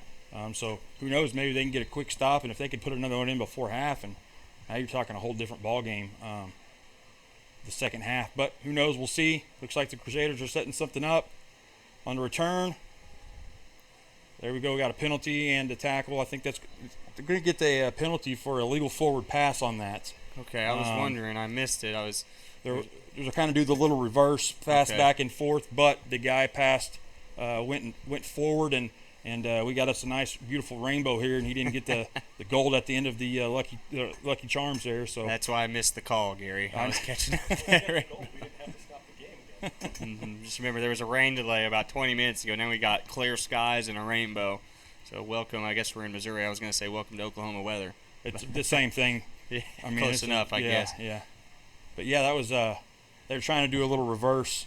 They're on the kickoff return, and you can do it as long as the guy goes over the top and you're handing the ball off behind you, but you can't go forward with it. It becomes an illegal forward pass, which is the situation there, which is, again, set up big for the Gators now. Okay, that's got Joplin pinned back at the 10, and just talked about it. If they get a stop, it could be a whole different ball game with the way they looked on offense last series. This will be the worst starting field position here for the Crusaders. Going to get it at around their 10-yard line. Kendall Holmes looked like he was lost there for a second. He's telling his receiver to go, sending it down. Ends up throwing it out of bounds, which was probably the right call there from number 1. Going to make this one 2nd and 10. So they ran their little version of their little RPO there. The Gators had their safety backed off the top number 2 receiver. So Kendall was going to pull and throw, but the Gators did a great job of disguising it. The safety screwed down over number 2 late, took that throw away, which kind of caused Kendall to lock up a little bit there and caused a little hitch in his throw. And that was a good job by the Gators defensively there to disguise some coverage a little bit and make them think and hold the ball an extra count. And that one touchdown pass has kind of energized this Gator team. You can see the drive they're going right now as they get through the backfield again, and Frankie Davis trying to strip it from Hawkins there. Still able to make it a tackle for loss. Great play by number 6. Frankie, one man, and he's out there playing offensive line. Again, I talked. The kid led the University of Tulsa in sacks. Okay, and he's so humble. He's such a good guy out here playing offensive line because that's what his team needs. So, good guy. Again, Sir Henry out there on the D line. You see him out there making all kinds of crazy antics. Love the guy, but he's playing hard this year. He's rejuvenated. He found the fountain of youth. He told me before the game. So. Hopefully that keeps going for him. Don't be surprised if you see a number 6 or a number 99 making plays on that Gator defense. As number 51 has a chance at Kendall. I think that's a fumble. Live ball. Looks like Joplin may have jumped on it there. Number 90, Lamonte Powell, able to fall on it for the Crusaders, and a lucky break. Watch the replay here. I may say so myself, Gary. Yeah, Austin Romine blitzed and had a clean path, and Kendall was trying to make some things happen, and the ball squirted out, and that was a big break for Joplin. And the Gators really needed that. That would have been big for them right there to potentially get the ball, maybe even score on the fumble recovery or something. But here's the deal. Nevertheless, Joplin has to punt, and they're set up in great field position. As we've seen, Joplin can't punt that great. And it looks like they're probably going to be punting against the wind that we do have. So if Joplin or the Gators are smart here and don't get any extra penalties for roughing or anything like that, could be a good situation for them.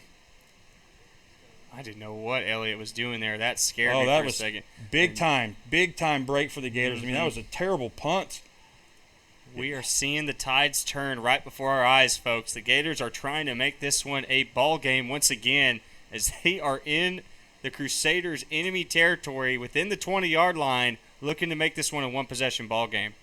Taking over here at the 13-yard line after a great defensive series. And causing Joplin to get rattled a little bit. Yeah, we'll see what happens. We'll see if the Gators can get the let's see if Jarius Moll's QBR will change any, because right now it's the best it could be, 1-for-1 with a 70-yard touchdown pass. See if you can make it 2 for 2 with 2 touchdown passes, maybe get over that 100-yard mark. Got plenty of time. 3:44 left here in the second.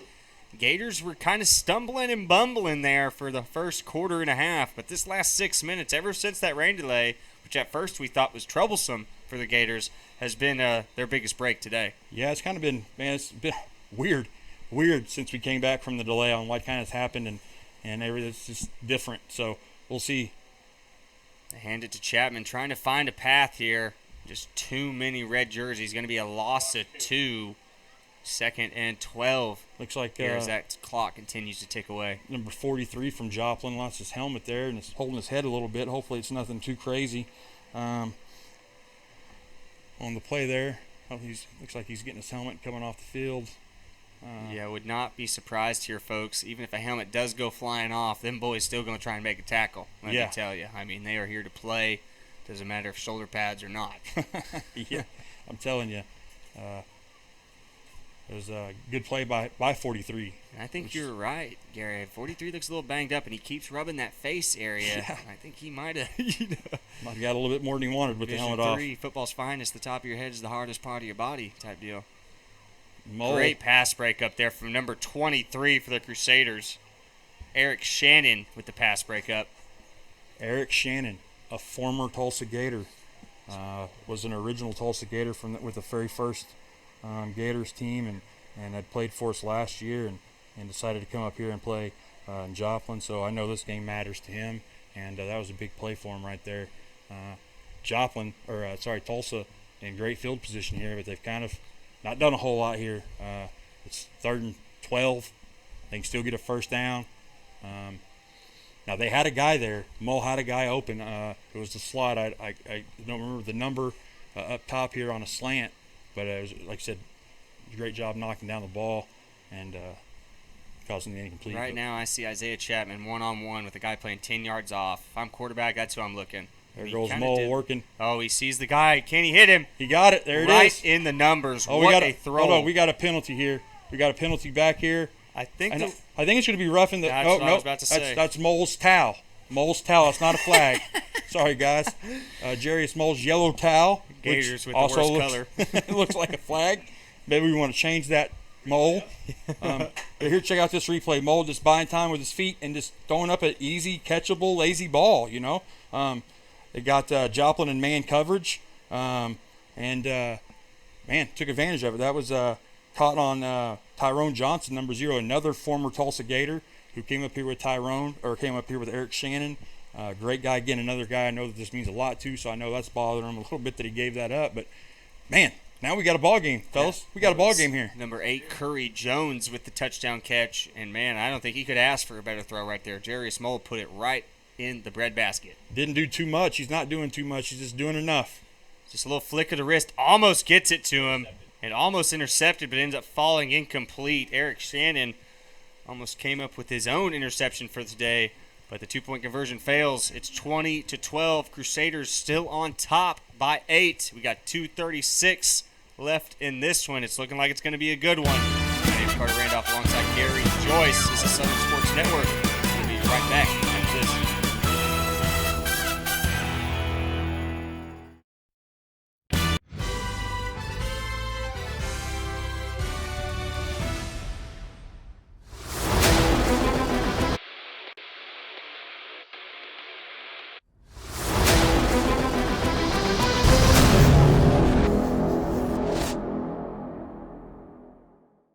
I can feel the warmth deep down in my bones. I know that I am home. I miss him too.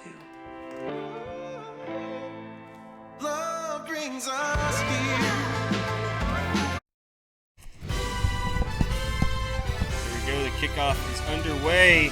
It's a live ball. He's letting it bounce around. I don't know if he thought maybe taking the play off, but I think he thought it was going to bounce out of Brown. But Tajon Curry, a little bit of daylight, still on his feet, able to push it past the 35. Not a bad return by any means. As oh my gosh, Gary, that rainbow is getting brighter and brighter back there. Do you see that? Yeah, that's awesome, man. Maybe looking for the pot of gold at this point. I'm telling you, maybe I can take off out after the pot of gold instead of talking on this thing. Maybe we can get rich real quick. I did bring my fishing pole. If there's a pond over there, I might be down. The Crusaders going to get good field position. Got 2:27 left here in the second. Got plenty of time to put some points up on the board. But the way this offense has been driving the last 2 possessions, looking like that might be a little difficult here. Yeah, they still have 2 timeouts and a 2-minute warning, so time's not a big issue here. Mm-hmm. We know they can score quick too, so they're not too worried about the time on the clock at this present time. So we'll see what they do here, motion into trips. And this is kind of an MO for the Crusaders. I mean, they are a great team, but they will kind of go complacent, like you're saying, at moments. Because last week against the Titans, up 20-0 early, end up 20 to about 10 with about 6 minutes left in the second, and then they ended up kind of taking it back over. But they definitely let the team kind of live to fight another day, if you know what I mean. So Yeah. the Gators are still very much in this, but the Crusaders, if history repeats itself, I mean, they will step back up to the plate, no doubt. Here we go. We got a 2-minute warning. Warning, it's 20-12 here in this one. Crusaders still on top. We're going to take a quick break. It's been action-packed.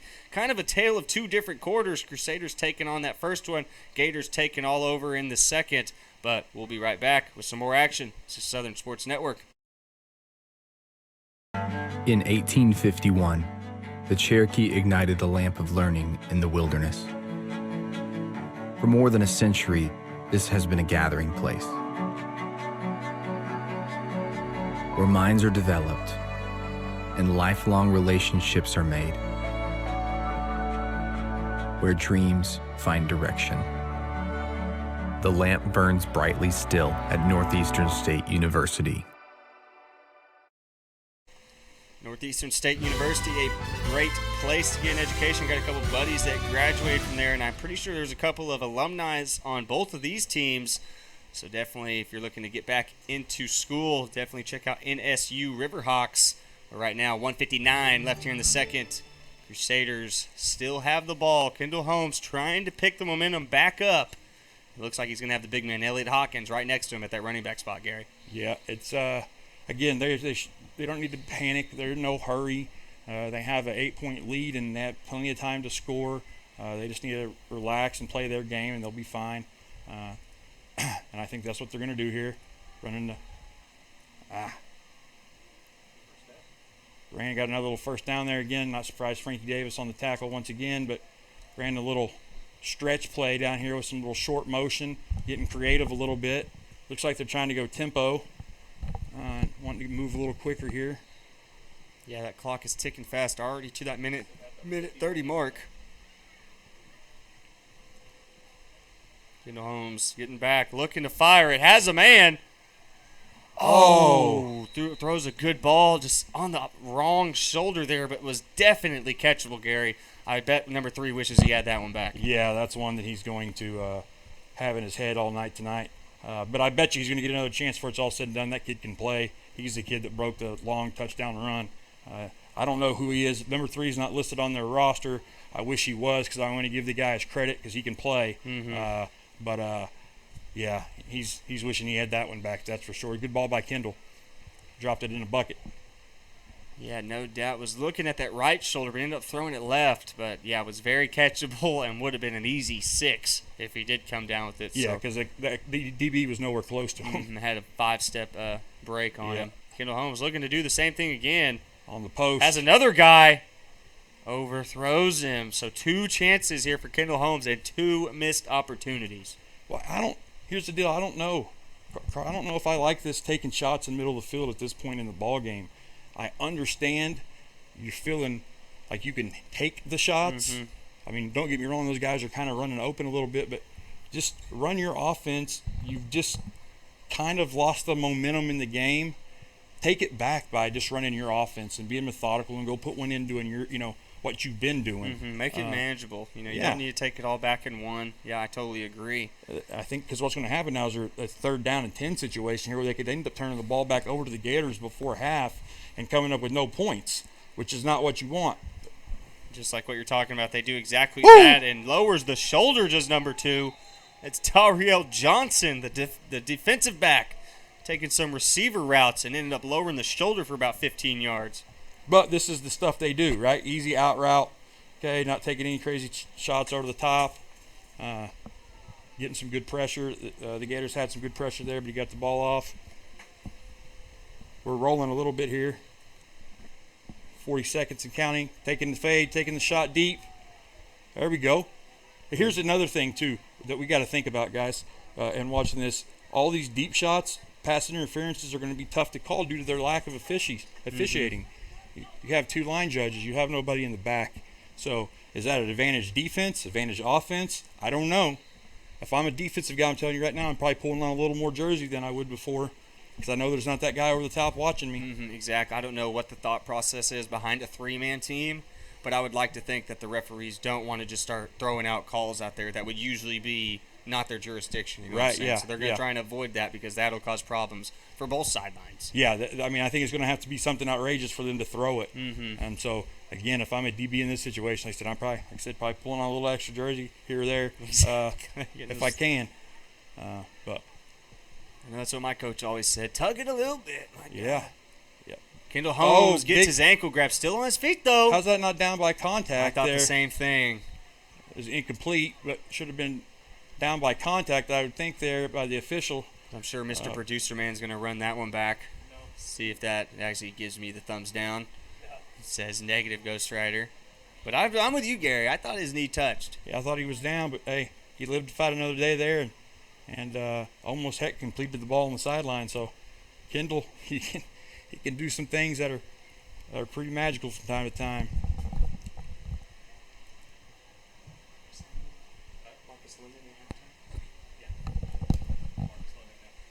Got 33 seconds left before the halftime mark here in this one. Took us a little longer to get here than we thought, but we have picked up and not slowed down since. So the Gators have gotten back into this one, only down one possession here. Running their little quick screen again. Frankie Davis from the defensive end position out making a tackle on the edge. We got a whistle by the officials. We got a penalty here. We got that timeout Joplin. Trying to stop the clock here with 25. It's 4th down. Okay, we got 4th and 6. Mm-hmm. Joplin takes a timeout. They still have one left, I believe. 25 seconds remaining. What's your thought here, Carter? Are you trying to get the first down, or are you trying to score? What are you trying to do if you're Kendall Holmes? I'm letting my best player just hang on to the ball. I'm putting Elliot Hawkins in as a running back and letting him be the lead block for Holmes. And then if he makes a play, he makes a play. If not, we go to halftime with an 8-point lead. That's what I'm thinking. And then I'm sure they have one timeout left. I believe they do. Yes, they do. So if they do get that first down, then I expect them to try and take another shot. But I expect Holmes to keep this one. I like it. I like the idea of being physical in the run game, getting the first down, and then setting up, taking your timeout. Now, and plus here's the deal, the ball's at the 24-yard line. If you get the first, you're inside the 15 most likely. Mm-hmm. It's a lot more easier to operate. Exactly. Routes can, again, those officials get closer to making the call for the pass interference.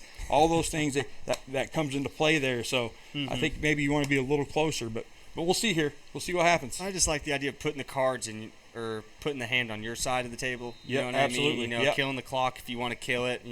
Letting it bleed till 8 seconds. And be like, okay, this is how much time we have for our final play. Something like that. But we'll see here. Kendall Holmes gonna drop back and let it swing. And Wide he has open. a man. And doesn't get much easier than that. I mean, he broke through almost immediately. And that's another Crusader touchdown, number 3 with the grab. It's 26-12 here in Joplin. Man, made us look like we had no idea what we're talking that's about. Why here. we're up in the booth. That's right. That's why I turned my whistle in last year. But yeah, no, it was a great play call, great execution, great route, great ball. It's a simple post. I mean, nothing too fancy. Just used his speed to break away, and once he hit that break, he was off. Yeah, so 3 yards separation. It's a touchdown. He just outran that kid. Mm-hmm. It was an easy play.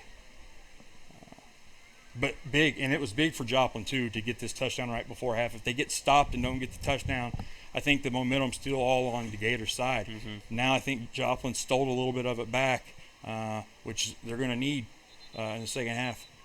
Piece of laundry come out. Just to add to what you just said, the Gators do get ball after halftime. So yeah, that is definitely a touchdown that matters. Gives this Crusader team a little bit of separation, a little bit of leeway. Yeah, because you think if they get held there, it's 20-12 at half. Tulsa gets the ball after half. Mm-hmm. They go score. Now all of a sudden, we potentially be 18-20, 20-20. I mean, who knows? So that was a big score, and they, other than the 2 shots in the middle of the field that they threw, I liked their philosophy and their drive on that one, on that touchdown drive. So they did a good job, managed the time really well. Yeah, definitely good play calls. Seemed a little bit Tajon Curry, a little bit overthrown. Tajon Curry had the separation, just couldn't get the ball close enough, and that's going to be another failed 2-point. It is 26-12 with 13 seconds left here in this one. And hey, Gary, I know you wanted to talk about a kind of legend around the sport here in semi-pro football. Yeah, you know, Marcus London, who is the owner and head coach of the Northwest Arkansas Generals, has announced his retirement. And, man, I couldn't be more happy for the guy, a guy who's put his time in and done a lot for the sport. And, man, Marcus actually played for me back in the old – I actually, my very first year ever coaching, I went and did the unthinkable and plucked the dudes from the Tulsa Stampede, which if you're around from a long time, you know about those guys, which is unthinkable. And I was able to do it, and I got Marcus first. Okay, and when I got Marcus, everybody followed. It shows you what type of leader he is. And he came and played for me with the Rogers County Knights, and then the rest is history. But I've known Marcus a long time. He's definitely a Hall of Famer in my eyes. Mm-hmm. He's a stand-up guy. He's one of the best to ever do it. And I hope he enjoys his retirement and whatever it is he does. But he's a great guy, and he did a lot for the sport. And I'm going to miss him being around it, that's for sure. I know he's still going to take place in the charity all-star game a little bit with the London Legends and all that stuff. But, man, I'm just a guy that he's just the epitome of great dudes in semi-pro football. I've met some of my best friends I've ever had, and some of the best people I've ever met in my life I've met because I was involved in this game at this level, and he's definitely one of them. And so I wish him the best, and I know all of us here at Southern Sports Network do as well. And I know Mr. Dotson had a long history with Mr. London as well, and man, it's been great. So I'm excited for Marcus and what he's going to take off doing. He made a big impact there in Northwest Arkansas out of nowhere. You know, there kind of was the battle was around there for a while, and then he came in as the first new guy over there to do something, you know, ruffle some feathers. And anyway, man, he's just a good guy, and I pray for his health, and just I hope he enjoys his retirement, and a great guy. So we all owe Marcus London a lot. If you played semi-pro football in the Tulsa metro area or Northwest Arkansas area, you owe Marcus London some love. So if you ever get a chance to see him now or message him, be sure you thank him for something, because he had some hand in helping the game get to where it's at in some way. So couldn't have said it any better, Gary. Like you said, Marcus London, a legend of the game, been around a long time, done a lot of things for semi-pro football, and I got the great opportunity to meet him right before the season started. And like you said, great guy, stand-up guy, just loves the game and wants to see the game grow. So as we see the Tulsa Gators take this one to halftime with a shot to Caleb Stacy, but unable to find the mark. So it is 26-12, Crusaders on top as we reach the halfway point. I'm Carter Randolph alongside Gary Joyce. This is Southern Sports Network. We'll be back after the break. And one more time, thank you, Coach Marcus London, to a great career. Enjoy retirement, my man. A tradition of educational excellence, more than a century in the making, continues in Broken Arrow. Here, supportive faculty, in-demand undergraduate and graduate degrees, and affordable tuition make Northeastern State University your transfer destination.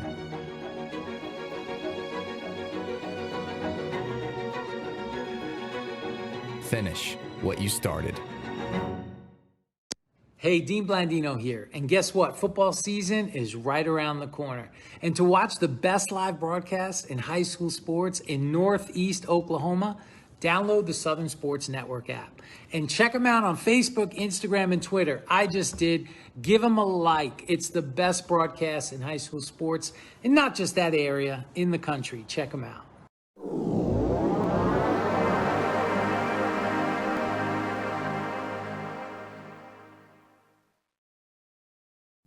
Semi-Pro Saturday is brought to you in part by 950 Ways Graphics. Professional graphics for players, coaches, and teams. Trust the pros at 950 Ways Graphics and look them up on Facebook at 950 Ways Graphics.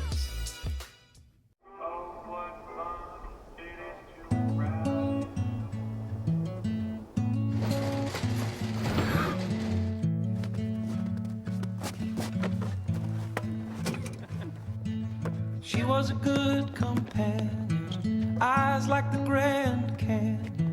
She was an American beauty. She was a long goodbye. She was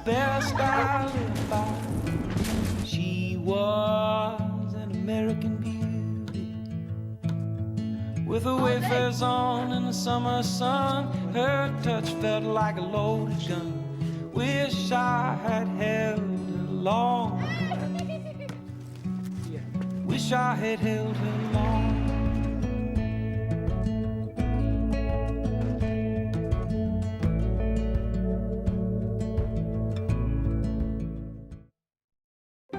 We are computer science pros, chemists and lab technicians, health professionals, mathematicians, and science educators. We are the Greg Wadley College of Science and Health Professions at Northeastern State University. Choose from degrees in natural sciences, health and pre-health professions, mathematics and computer science, and more. Discover the possibilities at Northeastern State University. My name's Todd Harden, and I am Todd's Coffee. The reason I do this to begin with is because I really want people to experience coffee. What I'm doing and what other roasters are doing as well is, we're trying to figure out what the bean is trying to tell us. My goal and my customer really is, there's probably 2 out of 10 people that could taste the difference in one of my better roasts versus an average roast. If I can make those people happy, I'm making everybody happy. And so that's kind of my philosophy when it comes to roasting. You can just go to toddscoffee.com. You can get a whole bean, or I'll grind it for you. Either way, there'll be a drop down in there that you can order it that way. So order some coffee. Things could be stranger, but I don't know how. I'm going through changes now. Spend a lifetime trying to figure it out. I'm going through changes, ripping out pages. I'm going through changes now.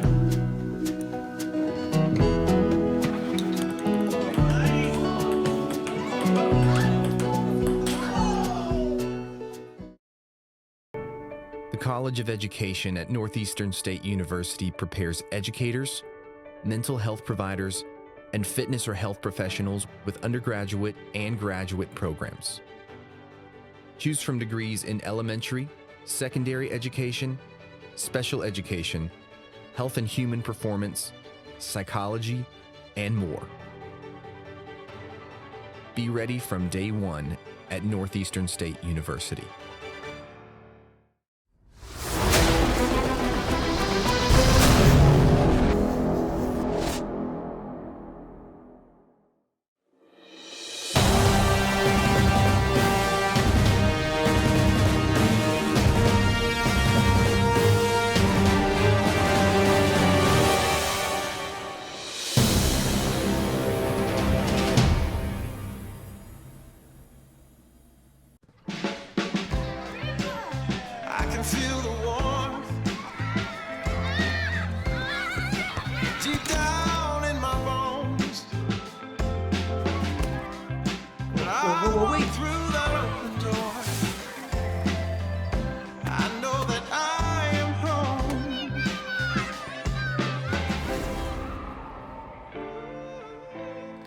I miss him too.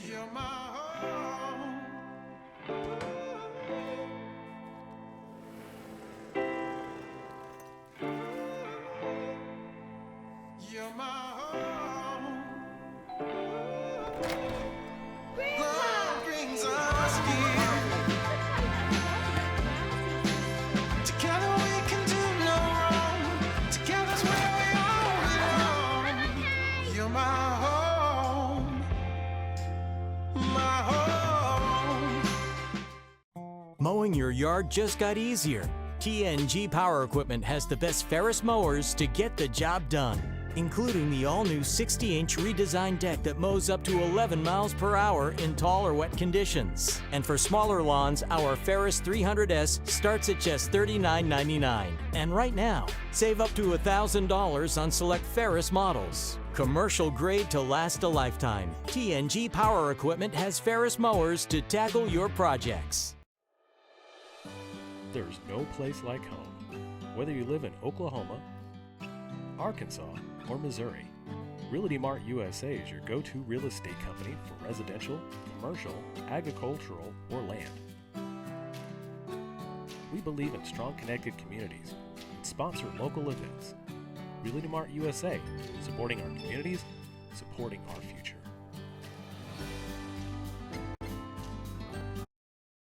Welcome back, ladies and gentlemen. Thank you again for tuning in to Southern Sports Network. Also, thank you to Realty Mart. Great place to find a home if you want to find a new location, looking for some change in your life. Realty Mart, good place to start. As the Crusaders received in the first quarter, so they're going to kick off here to start the third. And the Gators couldn't have asked for a better situation. Down 2 possessions. They need points, and they need them quick, Gary. Oh, yeah, they do. And they've shown the last 2 possessions with the football that they've been able to move the ball and score. So I don't think they're too worried about scoring. They feel confident right now. Good return there up the sideline at the 40. Actually going to get all the way out to them at the 43-yard line. So a good situation there for the Gators. And by the way, I want to tip my hat to the 3 officials we have here tonight on making the call with the ownership of both teams to knock halftime down to a lot shorter time frame to make up for the weather delay. Thank you guys for that. So yes, it was a shorter halftime if you guys were wondering what happened and thought you were going to step away for your 20-minute break and it was only 5. They did change it. So will have to go get your pizza rolls at about the 10-minute mark here in this one. Sorry I didn't give you that full 10 minutes there. But anyways, Gators, like you said, they kind of were a little bit stumbling, bumbling, just weren't getting anything going there in that first quarter and a half.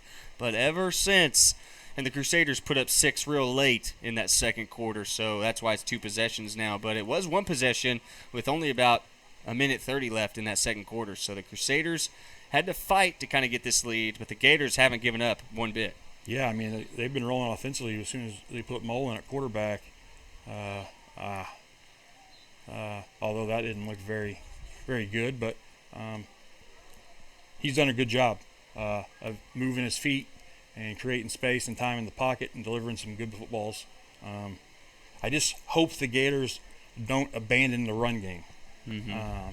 I know that it's nothing that they haven't hit any crazy home runs with it or anything, but you have to keep them honest. If you just go back and you're dropping back to throw the ball every time, you're putting your offensive line out of a bad situation because they're going to get teed off on blitz-wise and things like that. So hopefully the Gators can sort it out and get it rolling. No doubt, and Isaiah Chapman has been kind of their one and only running game here in this one, but he has done a pretty good job with the little room he's gotten. Mole, had a guy, but just a little bit overthrown. And you can see the look on his face. He knew that his guy was open. He wishes he could have that one back. Yeah, that would have been another one of those crazy second and forever conversions. Now it's third and forever, so look for something crazy to happen again. These guys, basically, the Gators quarterback situation has been best athlete playing quarterback, and those guys, Jalil Ward done a great job, and Mole's doing a great job too of just creating time, creating plays, doing the best they can to keep things alive. These guys playing on the O-line for the Gators, they're working their tail off. They just don't have a lot of experience working together. And you got a guy like Frankie Davis who's don't play O-line up there playing O-line. So these guys, they're working hard. They're just trying to get it to work. And it has at times, but it hasn't. So we'll see what happens here. Looks like we got a penalty for a hold. What a hit. And that's going to be a late hit or a personal foul, helmet to helmet, I think. Yeah, that is going to be a big penalty.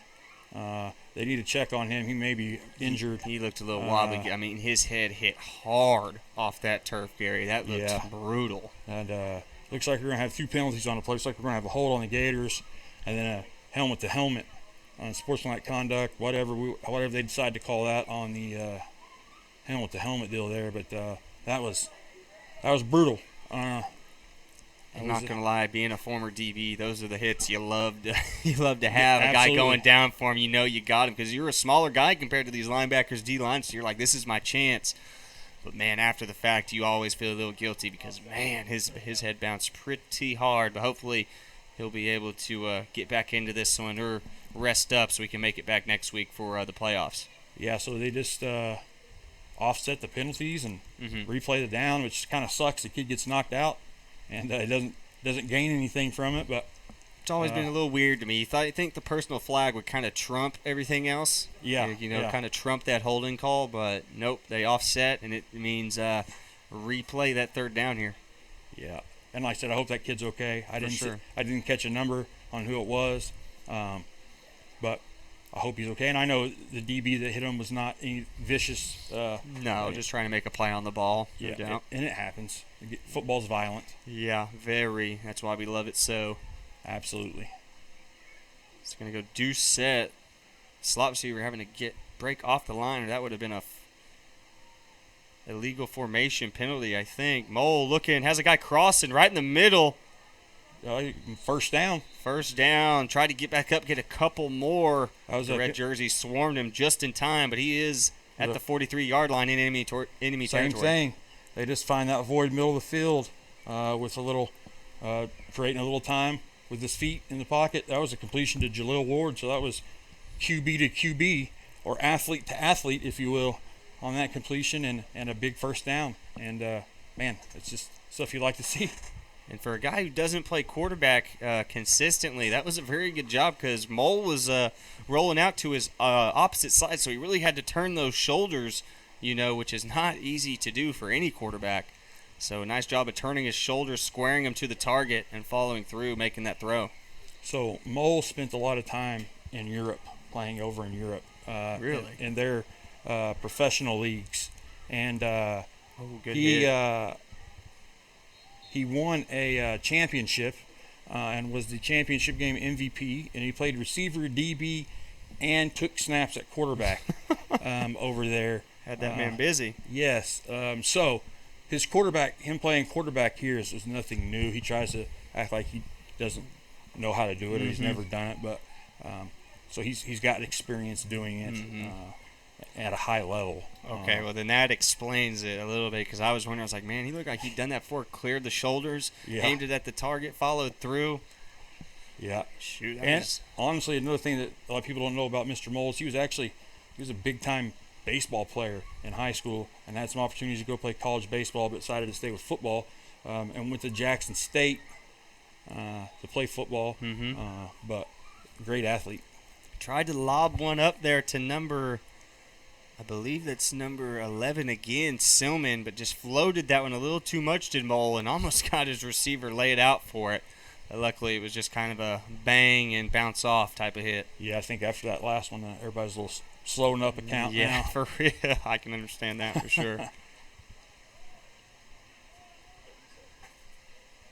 Got a 3rd and 7 here. See if Mole can work his magic and make something happen. He's been able to push them past that halfway mark. They are making good ground, and like we've said before, this has got to be 4-down territory, so I would assume they're just looking to gain 4 or 5 here to make it 4th and pretty short. Yeah. Yeah, I think they're going with the idea that we have 2 downs to get a first. So the way Mole's been throwing it, I wouldn't be up, and he's going to drop back, see if he can find something.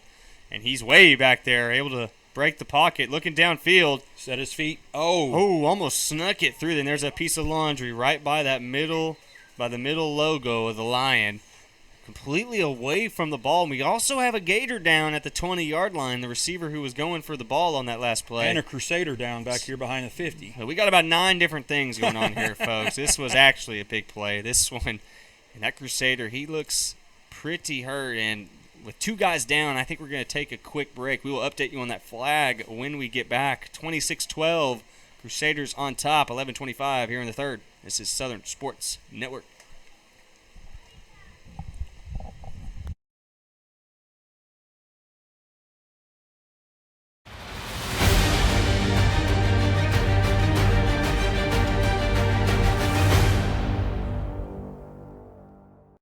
Mowing your yard just got easier. TNG Power Equipment has the best Ferris mowers to get the job done, including the all-new 60-inch redesigned deck that mows up to 11 miles per hour in tall or wet conditions. And for smaller lawns, our Ferris 300S starts at just $39.99. And right now, save up to $1,000 on select Ferris models. commercial grade to last a lifetime. TNG Power Equipment has Ferris mowers to tackle your projects. We are a community of athletes that celebrate success and development while having fun and being safe. We do a pretty rigorous testing to all of our athletes to track progress as we go. Our athletes are 10% faster, 179% stronger. They jump 4 inches higher on average. They're 8% more agile and 9% quicker. You can come in, get extremely high quality training, accelerate your athletic abilities. Head on over to prodaysports.com. Come try, see if you enjoy it. For $1, it's worth it. All right, folks, we're back, and I'm going to try and break down that last play for you. A lot happened. We had a Gator down. We had a Crusader down. The Crusader was able to run off on his own power.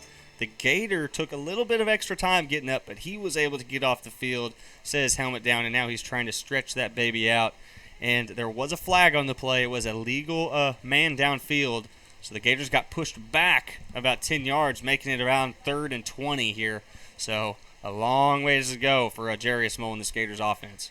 Yeah, this is what they can't afford to do. They're not in good enough shape right now, team-wise, to hurt themselves with penalties and put themselves in long down and distance situations. Jarius Moll, plenty of green grass in front of him, just has to make a couple red jerseys miss. Man, he juked that guy so bad he about fell backwards and broke his ankle. Juked himself out of his own shoes. Man, but he juked himself too, though. But wow. Oh, big old lightning strike over there to the right. Hey, but it's 4th down inside time. That obviously this is a situation where they have to go. That's probably the best thing they could ask for. I mean, simple run play, able to inch his way for 13, 15 yards, and now it's 4th and 6, 4th and 7. Very doable here for the Gators. Yeah, I'm kind of shocked that was the first time we've seen Moll actually pull it and run. But he's only done it when he had to. That was the first time he had to, so I get it. Not running unless you have to, but it was a good time to do it. Looking rearing back, underthrows him a little bit, throws it out of bounds, so uncatchable. Didn't really like that play call. I mean, Moll, if he's had any success throwing, it's been in that middle of the field area. After he's created some time. And there's a flag down, though. Let's see. Oh, we got a flag? Right by the 40, right next to the referee there. Let's see. It came out real late, though, so I'm assuming someone was talking a little bit too much. Let's see here. See what Mr. Official son comes up and says. Unsportsmanlike on Joplin. Looks like unsportsmanlike on Joplin. And the Gators have life, Gary. My goodness. Well, it was post play, so it was after the turnover on downs. So dead ball. So Joplin will get the football, but it's just going to back them up 15. So they'll start their drive 15 yards back. Almost life for the Gators, but they do get a better starting field position. At least make the Crusaders go about 70 yards instead of the 55 where they were going to be. Yeah, absolutely. You got to look for any type of moral victory. And here's the deal: this game is far from a blowout. I mean, they're 2 possessions down. And that's what I was bringing up earlier. The Crusaders always finds ways to give their opponents chance after chance after chance, which obviously, learning curve. Still, this isn't NFL football where every play is just perfect technique, perfect everything. I mean, they're still learning the game, every last one of them, but every game it seems the Crusaders take a lead, give it up, give the team a fighting chance, and then eventually we'll see how it plays out this week, but the Crusaders end up going off for 20 unanswered points or something. Right. They went back to that play they started the game with. Williams, number 11, already has 1 touchdown on the day. Hey, played much better by Tulsa. I don't blame Joplin, though, right? You hadn't ran it since the first series of the game, and it worked for you. Let's try it again. And they played it well. So I'd keep going to it. I'll be honest with you. I wouldn't abandon that play at all. It's a good play. It's just a little RPO, replace a linebacker in the run game. I still think, though, they need to get Hawkins going a little bit this time of the game. Run out some clock and kind of take control of the line of scrimmage. If I'm Joplin, that's kind of what I'm wanting to do a little bit right now. But And I'm glad you brought that up, because last week I noticed the same deal. It seemed like they were kind of staying away from number 29 in Hawkins. So I feel like this is just kind of a guess on my part. I feel like they're saving him for the playoffs in a way. I feel like they're trying to kind of a knee saver type deal for catchers. Just keep those legs warm and just get him ready, because they know they're going to need him maybe in the first round, but definitely in the second. I would say. That's a very good possibility. I mean, obviously he's a big back and takes a lot of punishment the way his running style is.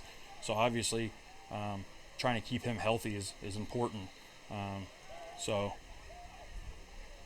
Oh man, almost had an interception right there. Bad decision by a quarterback. Looks like they're going to punt here. 4th and 3, and Tulsa's held them to a punt. Nope, changed their mind. Looks like they changed their mind. They're going to go for it. They said, "Oh wait, we have Kendall Holmes on our team." Yeah, changed their mind. Why not? Kendall looks like he talked Sam into going for it. And then Sam, no, here we go. Slow rolls it out there and says, "Get out of here." What do we got going on here? Do we got a timeout? Yeah, I think a timeout called by the Crusaders. So they're going to talk this one over. We're going to take a quick break. 9:28 left here in the third. 26-12. Carter Randolph and Gary Joyce. This is Southern Sports Network.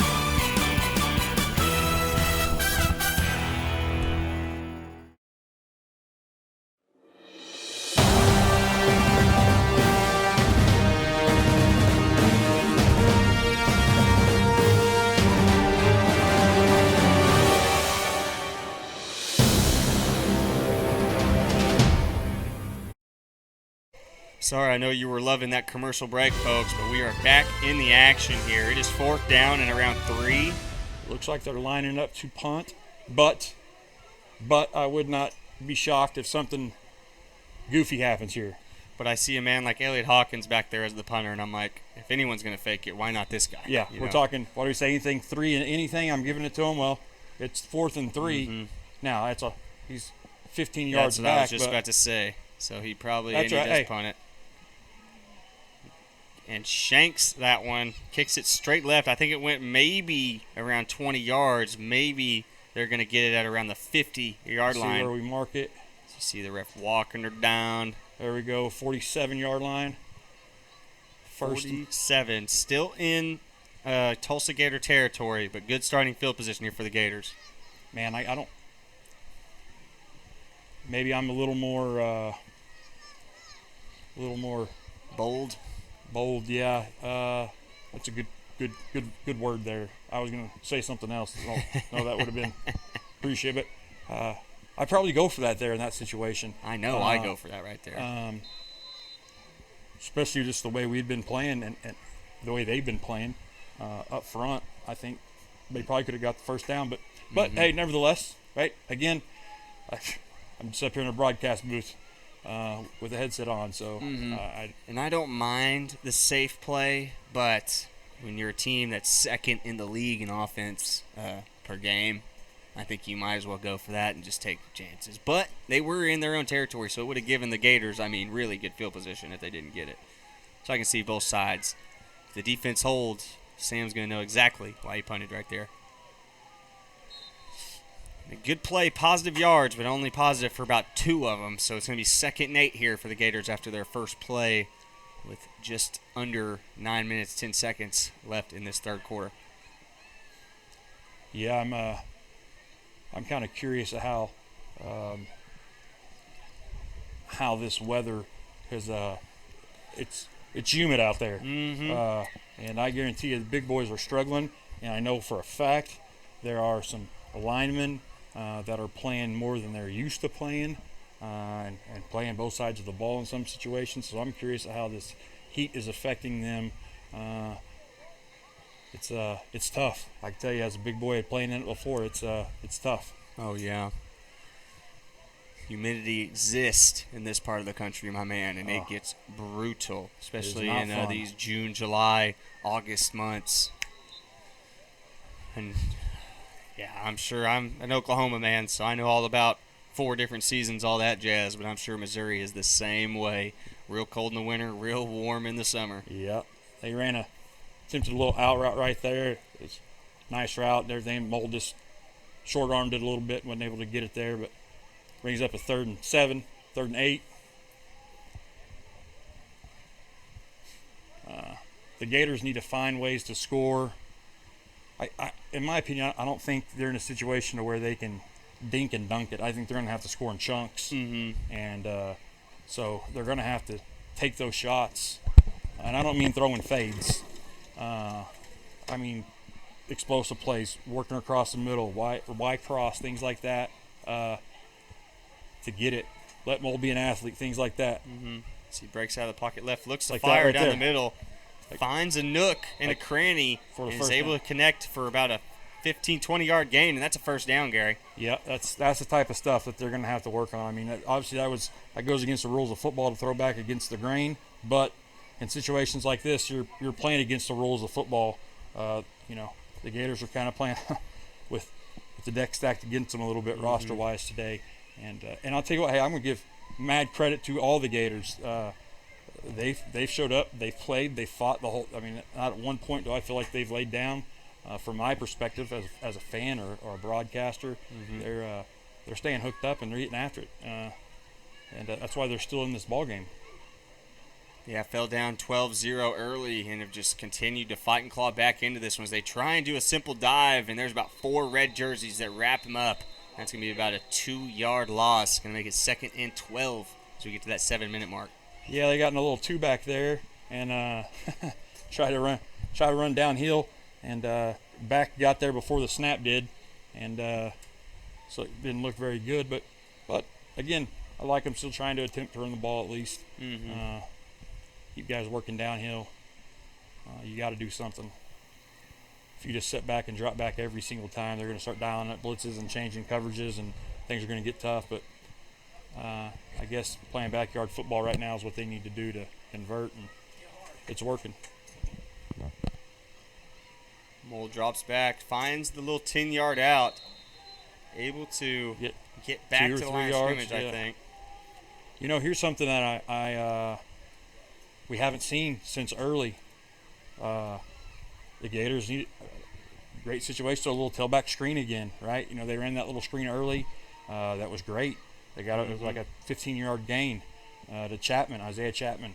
And again, as much as they've been throwing the ball, and as much as Joplin has been bringing the heat, I think a screenplay would be something right now that I would be thinking would have some effectiveness here on 3rd and 10. Yeah, I think I would love that play call. It seems like the Crusaders are kind of overcommitting here. It seems like they're bringing at least five guys on every play. I mean, at least trying to overstack that O-line.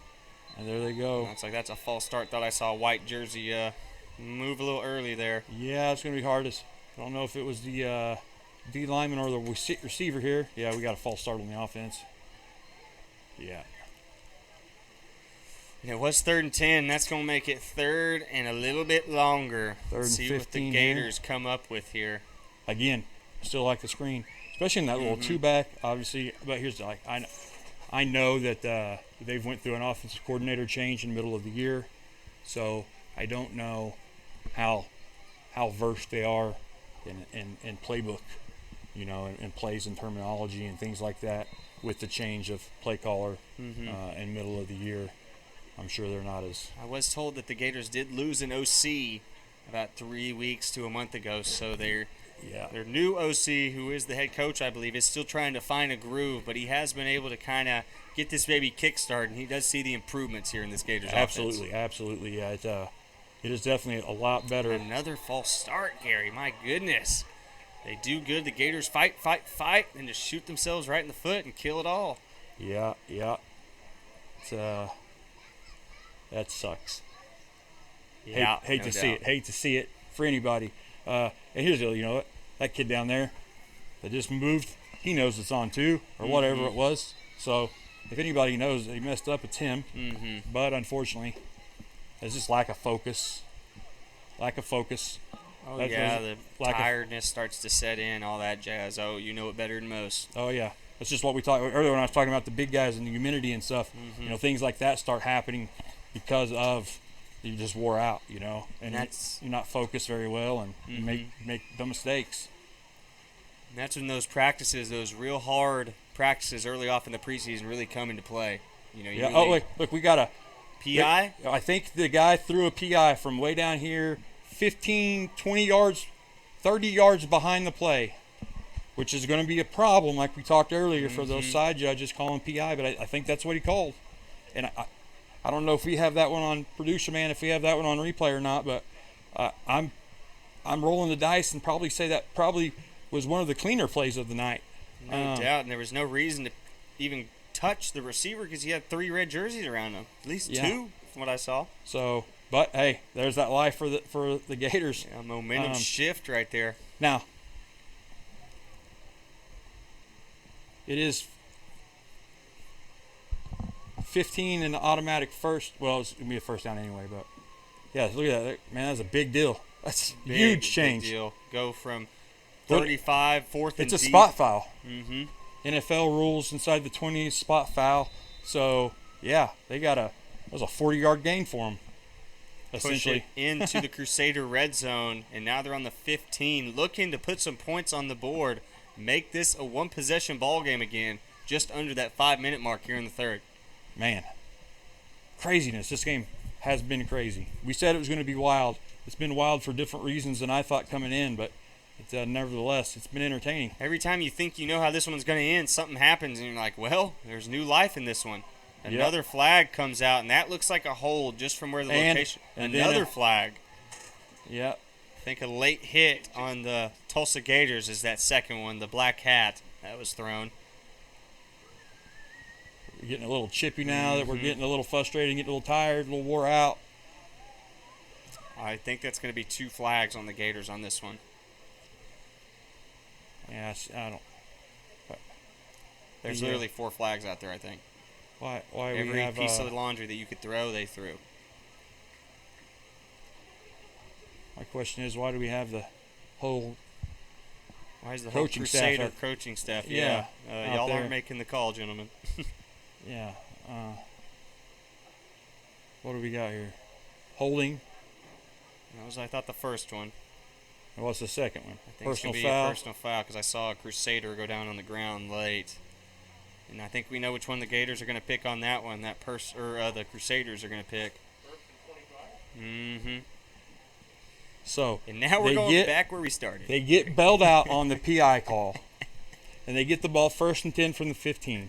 Okay, they're getting some breaks. All right, here we go. And then some laziness that gets a hold call. Okay, because I'm telling you, as an offensive lineman, if my offensive linemen hold as a high school coach, it's because they're lazy. Okay, they're being lazy. They're not doing what they're supposed to be doing. Mm-hmm. That's why that hold took place. Is because somebody was being lazy, and then you got the personal foul because then somebody wanted to get their feelings hurt. Yep, someone being a knucklehead, for lack of a better word. When you're still in the ball game, down by 2 scores, and in great position to score.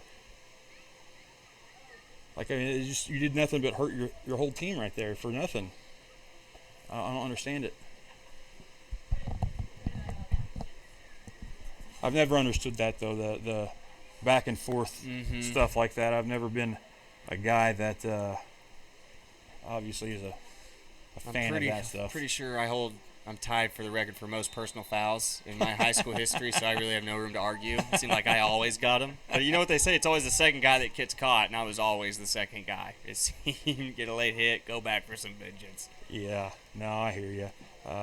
I just, at this level especially, I don't understand it. I mean, all these guys are trying to go to work on Monday. Oh, yeah. And like you said, I mean, it's just stupid. Even I can admit that. And, yeah. You know, they're just fighting their hardest. You know, it's, like you said earlier, a violent game, so they're just trying to get the upper hand as the Gators complete another pass. And this gets it back to the line of scrimmage, going to make it second and reasonable. Second 12. So you get 8 on that or whatever, something.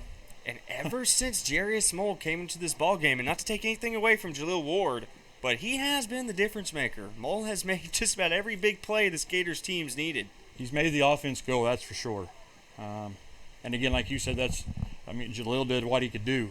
Again, Jalil's not a quarterback, you know. And we've seen him make a couple catches ever since he came out. Yeah. I mean, he's still making a difference for this team. Jairus's experience at the quarterback position is the difference. There's Isaiah Chapman, the nice little 5-yard out. I swear that and then we got another penalty in the backfield back here. And there's another Crusader on the ground, so I got to think that's another Gator. The Crusader missing a helmet. And he's grabbing his face. I think he got whacked pretty good. That's number 69, Eric Thornburg for the personal Crusaders. Foul, Gators. Golly. So here we go. Gators are going to have it 3rd and 5 after the completion. Now the penalty happens. Now it's going to be 2nd and 27. And there's a Crusader down on the far side. Actually, I think he's just taking a quick nap now that I'm looking at it. Now, but like you said, I mean, what is going through the minds of these Gators offensive linemen right now? And now there's a Gator O lineman walking off the field, which I think is the individual that's gotten the penalty. But now the Gators are going to have to find somebody else to play O-line. So, I mean, just play. Just goes bad to worse for this Gator offense. Right after we think everything's going good, they're going to get something going.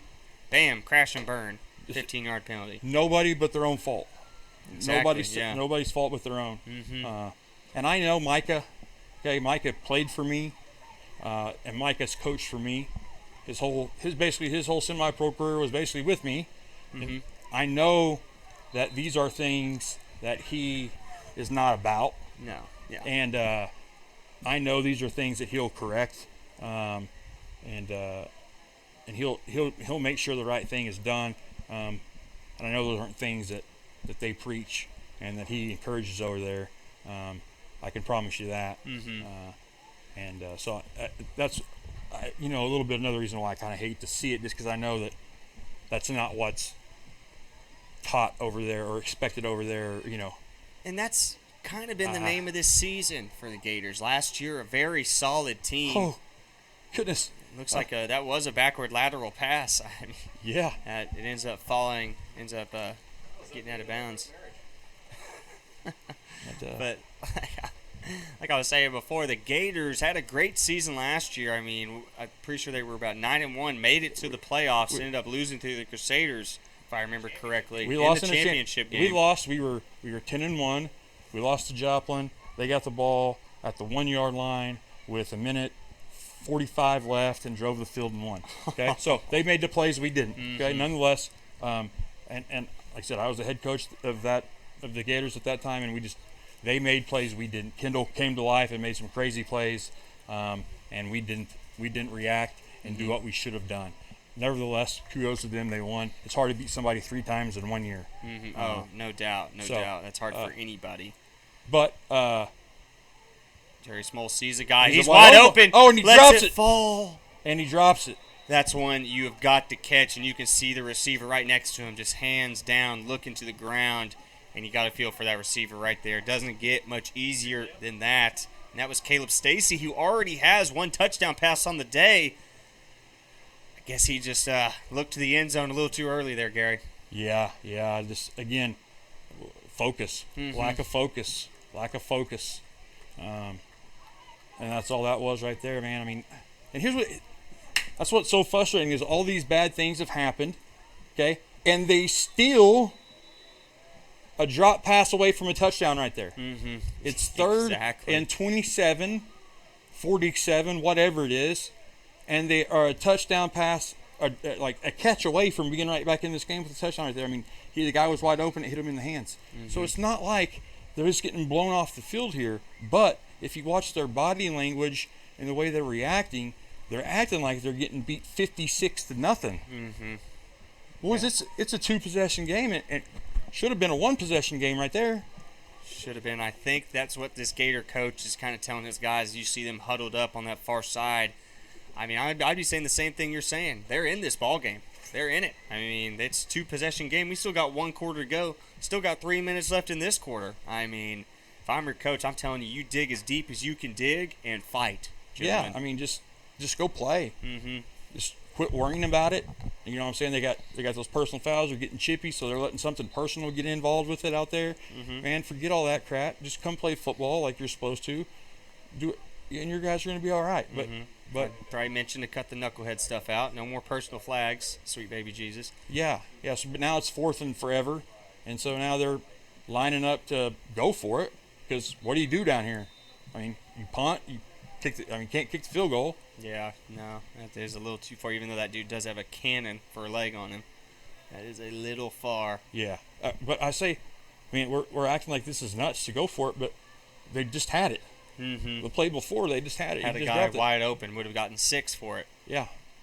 So we'll see what they draw up on this one. Got to think they're looking for Jaleel Ward or Isaiah Chapman on this one.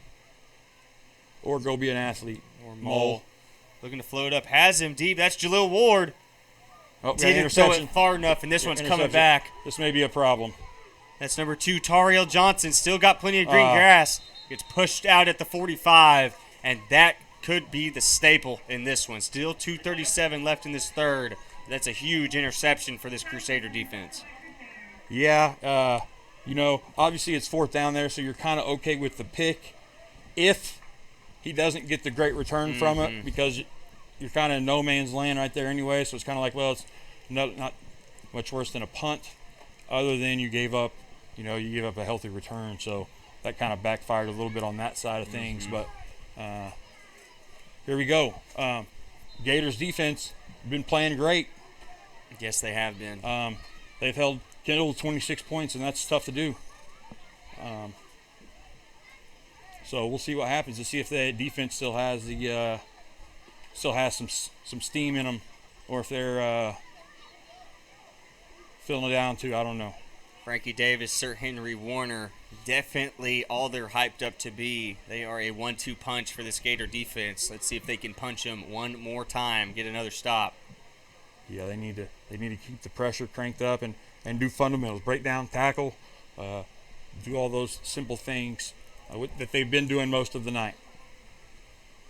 Kendall Holmes, plenty of time, has to break it. There we go. Another tackle by Frankie. But Kendall picks up 9-10 yards.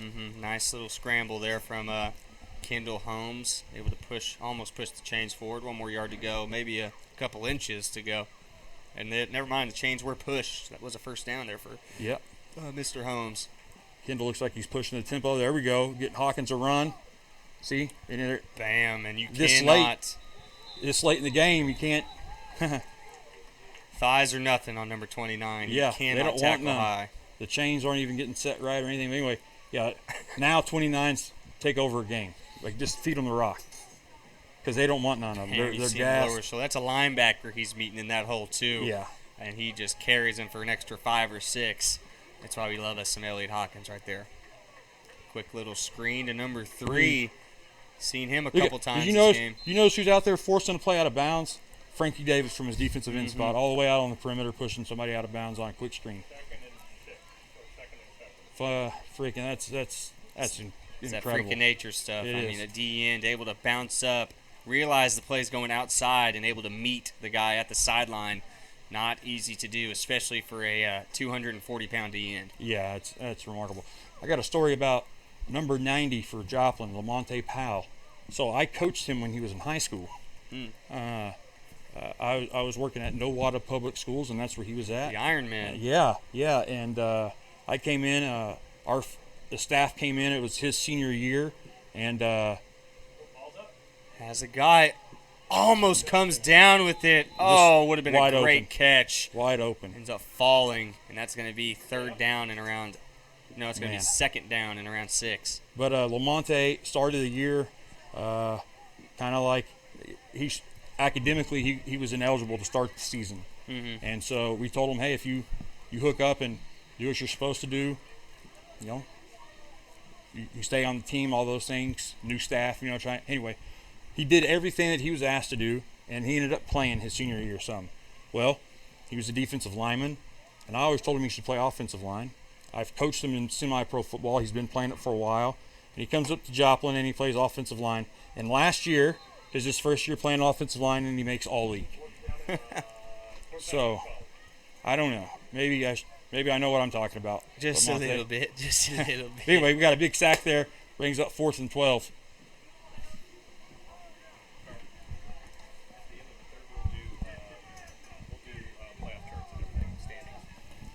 Big sack right there. Big sack, and I was trying to look for the name on that one. It was either number 43 or number 44 for this Gator defense, able to come up with the big play. It's going to be 4th and around 12. But if we know one thing about this Crusader team, doesn't matter if it's 4th and 12 or 4th and 18, they got a chance. Yeah, I mean, this is a situation where there's a real good shot that Kendall could just break down and run it himself. Loss contained. The hold. And we got a hold. Hey, that's great. A hold, decline it, get the ball right there. Let's go to, that's what you want to do. End of the quarter. Kendall Holmes spikes the ball and ends up getting another 15 for his team. That's going to be a personal foul on number 1, the QB, Kendall Holmes. We have an injury, a Gator injury. We have end of the quarter. We got another situation where we got all kinds of stuff going on. End of the quarter, penalty, a sack. I don't even know what's going on right now, other than it was end of the third quarter and it's 26-12. That's all I know. Got a good one going into crunch time. And when we come back, we're going to give you a little breakdown of the playoff picture here. So I'm sorry, I don't mean to interrupt before we go to break though. Just to get the call there, we had a holding on Joplin and a personal foul on Joplin. Okay, thank you. Completely forgot about that. Knew the personal flag was coming, but yeah, that hold makes it a little interesting. I mean, weren't many flags in the first half, but a lot here in the second. But we're going to take a quick break. This is Southern Sports Network. When we come back, playoff breakdown here in the CMFL.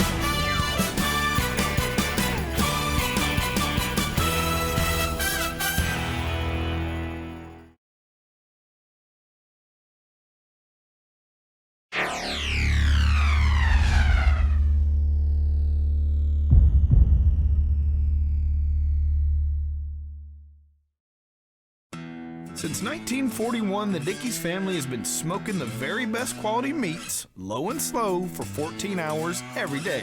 It's how Mr. Dickey did it, and it's how we still do it in every Dickey's restaurant across America. Lunchtime, dinner time, anytime. Eat in, pick up, or heck, we'll even deliver to you. There is no shortcut to what we do. Come in and see us or visit dickeys.com. Legit Texas barbecue. Welcome back. This is Southern Sports Network. 26-12. Crusaders still on top as we get this fourth quarter started. Just want to give a quick thanks to Dickey's Barbecue, located in Rogers and Bentonville, if I remember seeing that correctly. Great spot to get some great food. Don't forget to check out Dickey's Barbecue. I know we're getting back into the action, but we want to give a little bit of a breakdown of this playoff scenario. I know we talked about it a little earlier, as it's 4th and 12 here. Well, no, it should be first down here for the Gators after the turnover on downs. And I think they just got that change. 1st and 10. Yep, for the Gators. After that big personal flag, just thrown a little bit behind him, did Mole right there. Had a guy, but unable to find him. Going to be 2nd and 10 once again. Hey, playoff prediction up. As here we see that playoff prediction. You see that Oklahoma Gators, they are kind of locked down in that 5 seed. They should basically take that one over. The Midwest Titans, who came to Joplin 2 weeks ago, were able to hold down that 4 spot. Definitely a couple tough teams there. Will not be easy for that number 1 seed Bears in the second round. No, not at all. But if Joplin finds a way, or if Tulsa finds a way to upset Joplin, that makes Joplin fly down to that 3 seed, and Wichita get the 2 seed, and it changes it up. You know, that makes a big difference in, you know, playoff seeding, going on the road or being at home. Makes a big difference. So as we see that Great Plains Conference kind of gives you a chance to break it down. And, of course, the Missouri Cyclones in that Gateway side just holding it down. A very tough team. Oh, here we go. We got a big shot. He's wide open. Underthrown badly, though. You're not going to get the call again, being short an official. Don't get the call. But he was wide open, uncovered, and got bailed out there by a no call. But yeah, had plenty of room there. Yeah, and then over here, like on the Gateway side, I mean, the Cyclones, is anybody on that side going to give them a game? Based off what we've seen in the regular season, no. I mean, you might as well just put them in the championship game. Now, we play the game. I know what happens. Anything can happen. Last year, we played the Columbia Vipers in the first round of the playoff, and they were tough. And obviously, they're the 2 seed right now, so they've proven that they're better than last year. But the Cyclones are just they're tough. They're tough. They kind of come back with a vengeance this year. After last year was the first time in several years that they didn't win the league, and so they were. Snap almost rolled to the Gator quarterback right there. So he throws a bullet down, and it goes right through the safety's hands. Big time overthrow there from Jarius Mole. It ends up falling incomplete anyway. Going to be 3rd or 4th and 10 here for the Gators. So we've had a couple of open guys and missed on 3 downs there. We missed he missed the first receiver on the dig route, missed the second receiver on the deep ball, and then missed that guy right there on just some underthrows or overthrows. And that one he really would have had to fit it into the pocket. It seemed like a tight throw, but might have been lucky with the overthrow.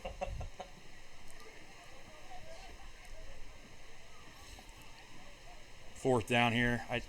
If I'm the Gators, I'm thinking I have to go for it. I don't know that I'm punting. I don't. You know, that's a.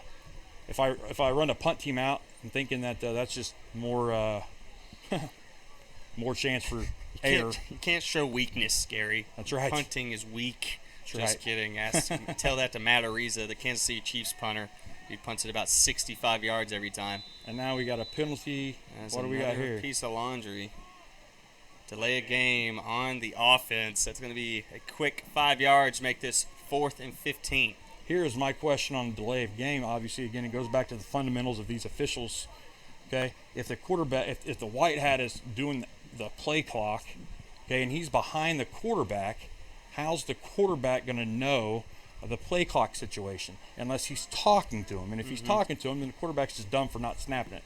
Obviously, they may have been trying to get the yardage on purpose because maybe this kid's got some NFL leg on the punt. I don't know, but they backed them up 5, and now we're punting. I don't know how I feel about that, but hey, to each his own. Here we go. Hopefully we can get the ball off and he can bang it. Last time it was a terrible snap. Oh, a great snap there, though. Right to the chest, and seems like a decent punt. Good angle. A little bit to the sideline, but It's all still right. was able to get that distance. I'm pretty sure it bounced out at around the 26, 25. Yeah. Never mind, 24 yard line is where they're going to mark that one at.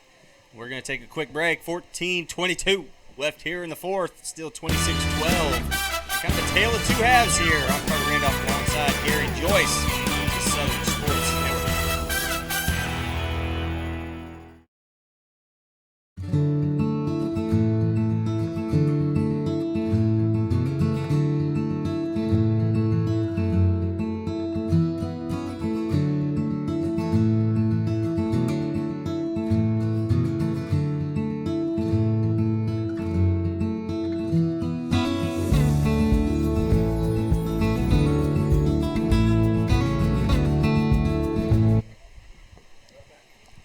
We are back.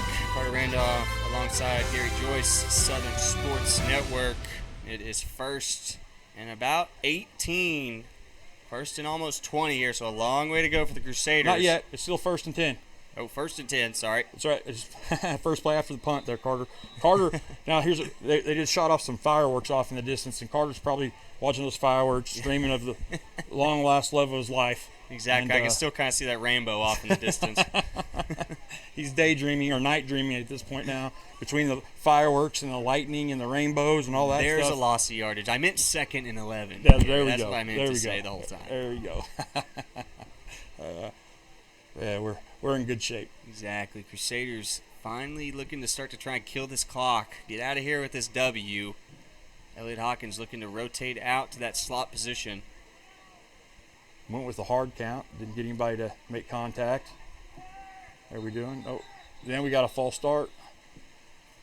Got to be or delay a game. False start. Yeah. Joplin trying to get a little cute there again on them. You know, that's a couple times tonight they try to get cute, kind of outcoach themselves a little bit with going on some weird snap counts or some weird formations. When if they just line up and play, they're good enough to do what they need to do tonight anyway. You know. But Carter, I'm gonna be honest with you. If you would have told me that Joplin has 26 points in the 3rd quarter with 13 minutes to go, I would have said that you're a liar. That wasn't gonna be the case. So No kudos to Tulsa's defense. Frankie Davis, Sir Henry, and a couple of those big-time linebackers able to hold this Crusaders offense to a decent number here today, but still plenty of time to put points up on the board. It's number 2, the Crusader receiver, able to wiggle his way to make this 3rd and manageable. I think he might have got the first down. May have gave him the first. See what he's doing here. If that's not a first down, I don't know what is. No. Well, maybe. There he goes. Yeah, Now maybe. he I moves don't back. know. They don't know. The chain guys don't know where they're at. There we go. We got a It first is a down. first down. All right. There we go. First down.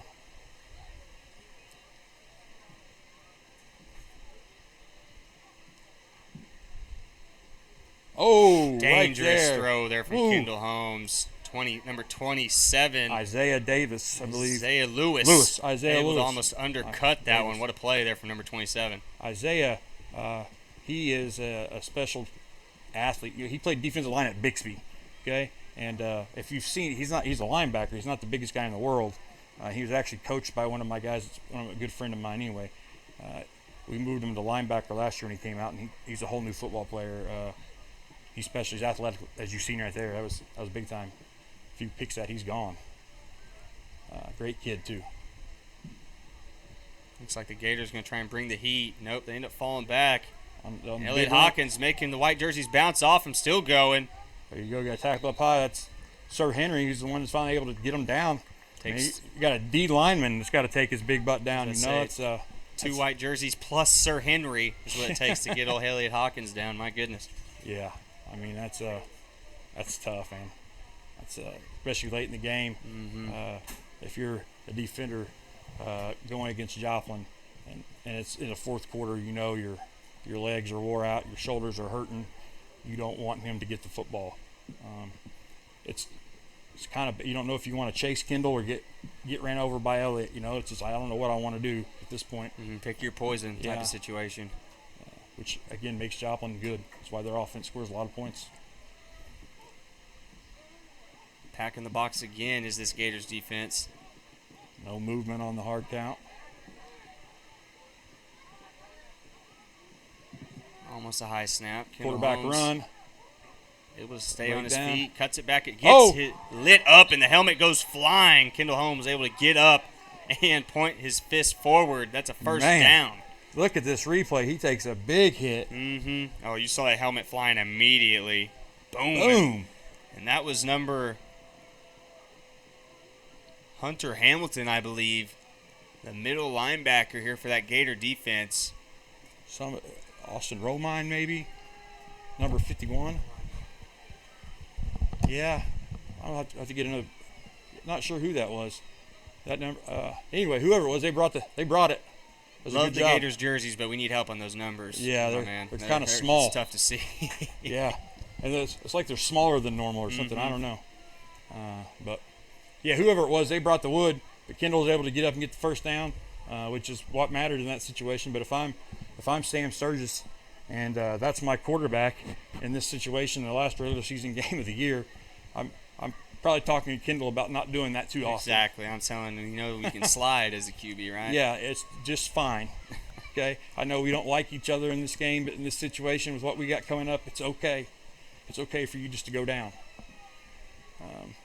Elliot Hawkins still staying in this one. 2 weeks ago, they used kind of a 3 running back system, but tonight I've only really seen Elliot Hawkins and number 3, Johnson has come in a couple times. There's Elliot again. Plenty of room right there. It's Frankie Davis able to bring him down finally. They call a flag. Throwing a flag on that. It can't be a face mask. I don't know what they're calling it. I mean. Yeah, that seemed like a weird one to get called. I don't know. Yeah. Looks like it's going on the Gators' face mask. We just seen the replay there.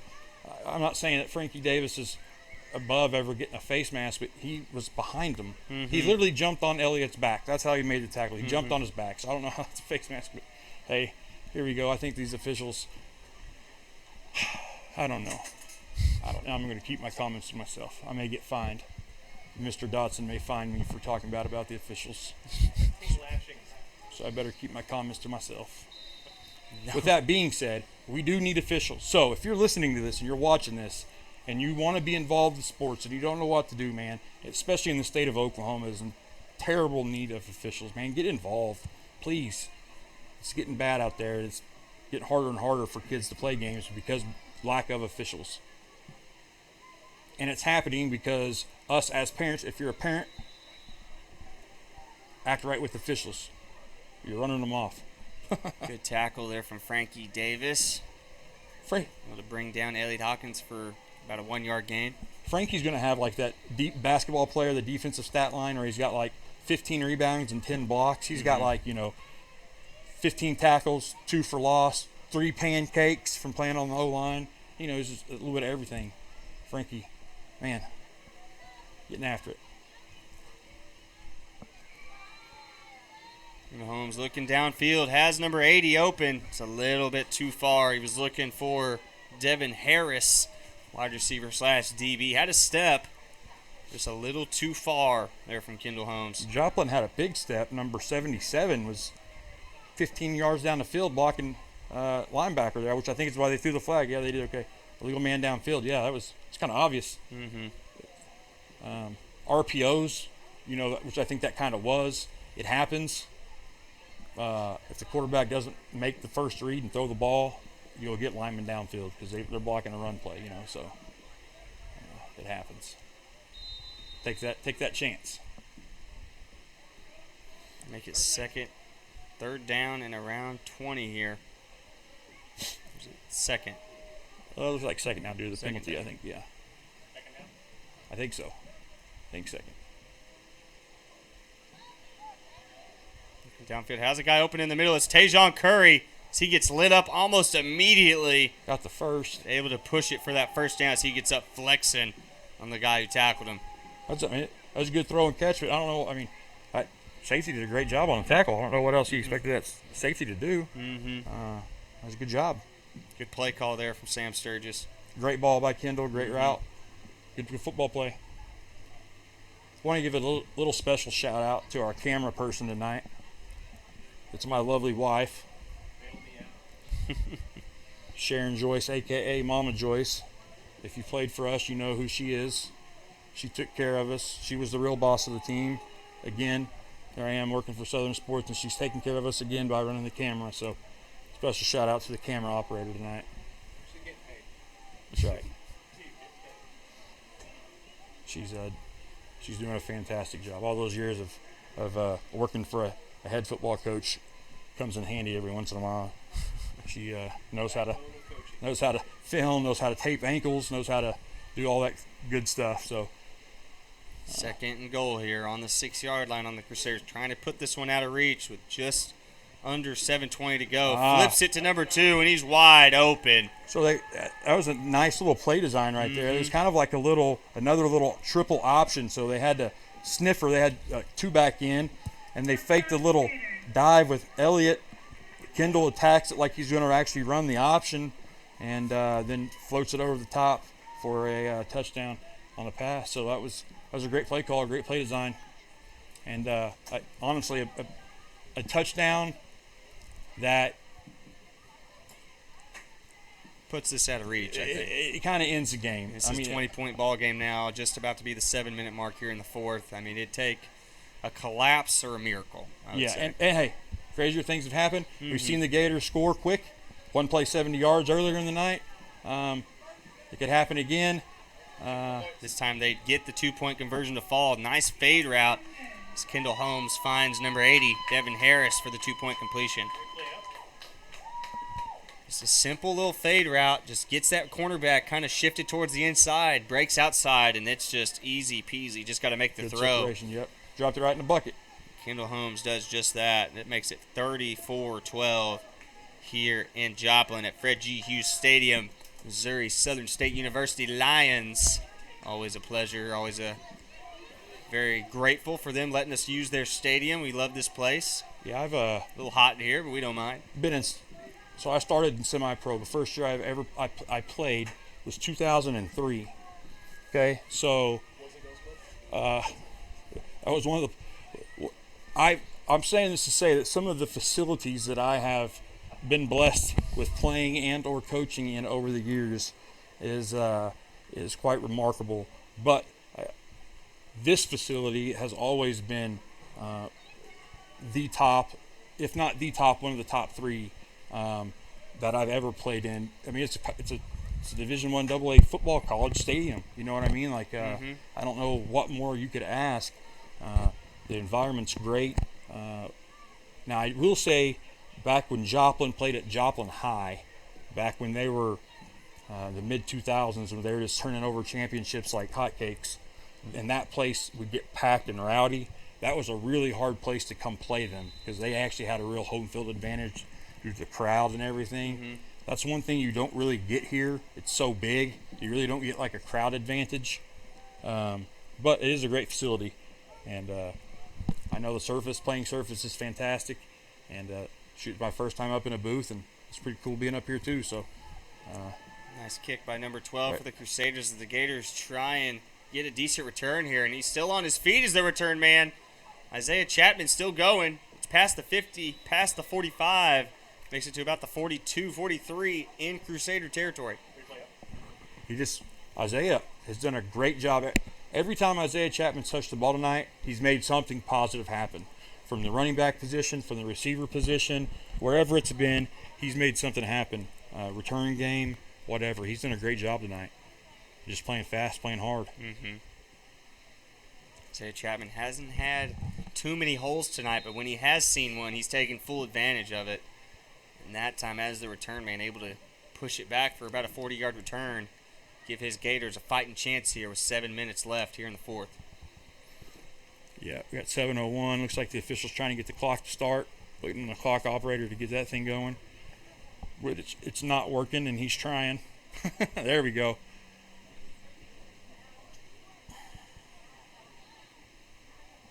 There we go, a little jet sweep.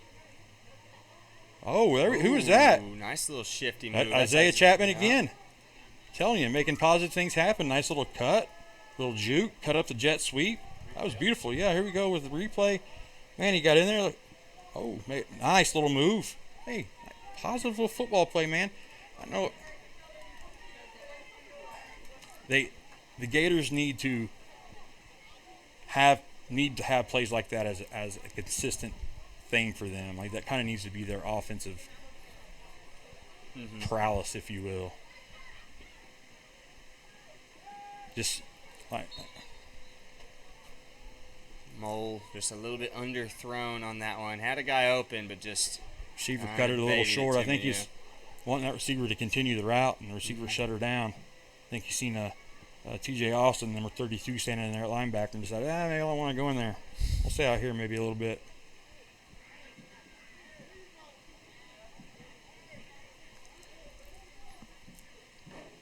I will say this as well, with the history of battles that Tulsa and Joplin have had over the years.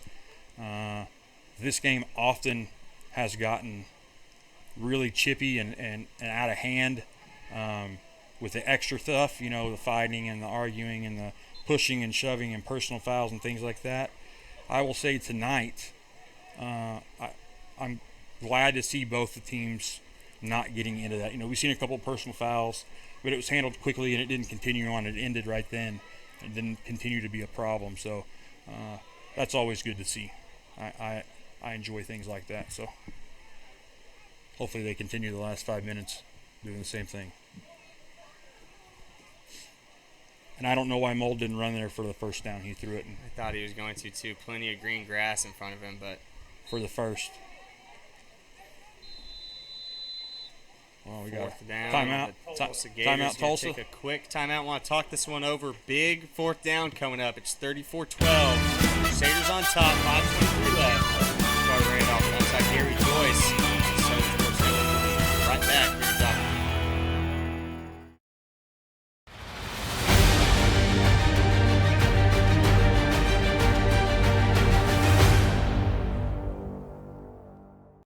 Mowing your yard just got easier. TNG Power Equipment has the best Ferris mowers to get the job done, including the all-new 60-inch redesigned deck that mows up to 11 miles per hour in tall or wet conditions. And for smaller lawns, our Ferris 300S starts at just $39.99. And right now, save up to $1,000 on select Ferris models. Commercial grade to last a lifetime. TNG Power Equipment has Ferris mowers to tackle your projects.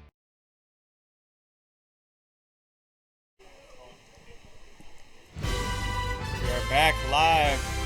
Still a couple guys trying to make their way off the field. I think every Crusader coach is still out there. There they go.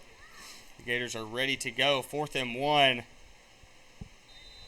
Jarius Mole and Isaiah Chapman next to each other in the backfield. Got to think one of those two guys is taking this ball. You got to hope. Jarius Mole. Drop back the pass. Oh, he's wide open. Oh, number 2, untouched. Oh, wow. Wow, easiest touchdown he'll have all season. That's Khalid Cornegay with the touchdown. Wow, unmarked. Do we have the replay for that, Mr. Producer? Because I have no idea how he got that open. Like, I don't know what happened. He just stopped. Miscommunication there. Yep. Yeah. Safety did one of those things like, oh, no, I thought you had him. No, I thought you had him. No. You know what Thought did, don't you? Carter, do you know what Thought did? Thought he farted and crapped himself. So you better quit thinking. Yeah, no more thinking in this field. Yeah. Mama Joyce got a little nervous when she heard me say that because she thought I was going to go some other direction with it. But We're PG here on the Southern Sports Network. with PG 13-ish. Yeah.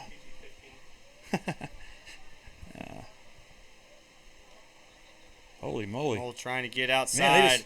Another unmarked, man. Going to be an easy 2-point conversion. This is a 14-point ball game now. 34-20, 5:04 left. Just when you think the Gators are just done for.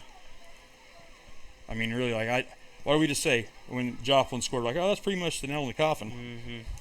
And it still could be because we all know offensively that they're hard to stop when they want to be. Still need a couple things to go the Gators' way, but sure, it's definitely better than it was 2 minutes ago. But with 5 minutes to go, they've used one timeout, so they have 2 timeouts plus their 2-minute warning.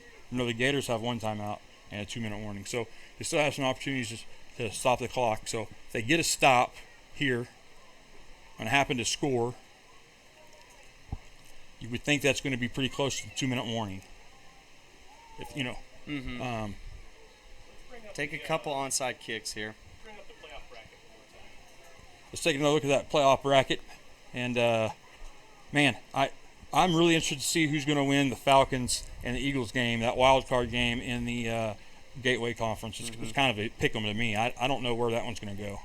Yeah, both teams really both the same kind of works. I mean, both have a good run game, both have a pretty solid defense, so it should be a good ball game. That's one of those great matchups. Side of the playoff bracket. That's one of those great ones that you see and you're like, oh, he lose it? What do we got here? I don't think so. It looked like he got it, but I would have thought a late hit was coming because it looked like he'd been on the ground for, I guess no one touched him. But. Gators are saying they got it. We'll see how this all shakes out. We got a bunch of bodies. Gators think they have it. Mr. Official says, no, sir, it is Joplin football. Okay. Not bad. I mean, hey, you got to try it right there, right? Mm-hmm. I mean, you got to. Because here's the other thing, too, right? You've been kicking it deep tonight. They've been returning it to the 35, 40 anyway. Mm-hmm. Kick the onside, you're only losing 5 yards, 10 yards anyway, so what's the big deal? It wasn't that bad of an onside, just didn't get the right bounce, didn't hang it up as high as he really needed it to. Just ended up falling straight into that Crusaders breadbasket. And now never mind. Right as I was about to bring in the old Hawkins train, he starts jogging off. Carter, check the Southern Sports Network chat. Mike just posted something about the Oklahoma Force ladies team. Yeah, I don't know if you guys are familiar, but there's also a lot of ladies football going on in this area of the country, and so I know Oklahoma's got a couple of teams. Their playoff matchups were tonight. I don't know how they did, but yeah, the Oklahoma Lady Force end up winning their game 30-0 against the Derby City Dynamite. They're wow. 30-8. So a big butt whooping there from your OKC Lady Force, moving on to live and fight another day. Yeah, so the Force. I mean, they've last year they went and played in Canton, Ohio, in their division of the Women's Football League. Mm-hmm. I think they were Division 3 last year. I think maybe this year they moved up and they're in Division 2. Mm-hmm. Obviously, Division 1's the highest level, but they're great. They've won a lot of football games, and they don't have a problem running it up on people either. Now, there's also a team out of Tulsa, the Oklahoma Rage. I know they hosted a playoff game tonight for the first time in 5 years. A Tulsa women's team's hosted a playoff game. They hosted it there at Sand Springs where I work. That's how I know that. I don't know the outcome of that yet, but I know it's a big deal for them to play a home game and do those things. So Kendall Holmes tries to get out to Devin Harris once again. Good tackling there by the Gators secondary to bring him down at the line of scrimmage. See, it's 3rd and 10 right here, and they haven't lost but a minute off the clock. Mm-hmm. So, I mean, it's a lot can happen. That's kind of Joplin's MO.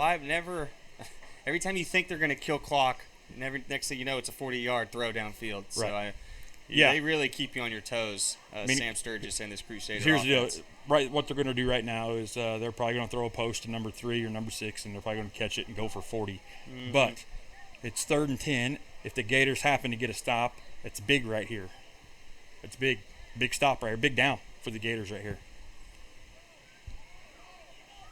Just looks for the quick out, but that one ends up falling incomplete. Looking for number 0, Tyrone Johnson, but unable to connect. 4th and 10. 4th down. 3:20 left in this one. Looks like Joplin's going to punt. So, man, what did I say? Said the way time went, Gators could score about the 2-minute warning to make it a 1-possession game. And, I mean, I'm not saying that's going to happen. Obviously, a lot's got to happen for that to happen. But time-wise, it's possible. Mm-hmm. Now, Joplin's doing a good job right now of wasting some time. If I was them, I would take a delay and just run as much time off the clock as I could. I'm a little confused why the clock is running, because it was an incomplete pass. So I always thought that stopped the clock, but yeah, it should have been the case here. Kind of in an important time too, so that's a little. Got a penalty. Hopefully the clock will stop on the penalty there, but it's going to be false start on the offense. Crusaders are going to have to back up 5 as the clock finally stops at that 2:36 mark.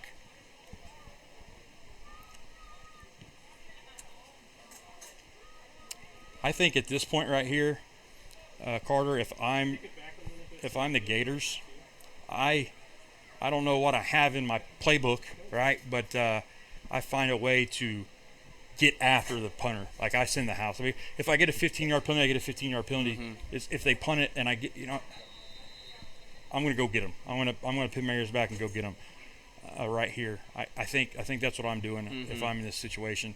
Definitely bringing 9. Maybe yeah, leave one blocker in. Because they can't punt. They almost did too. Better get away from it there.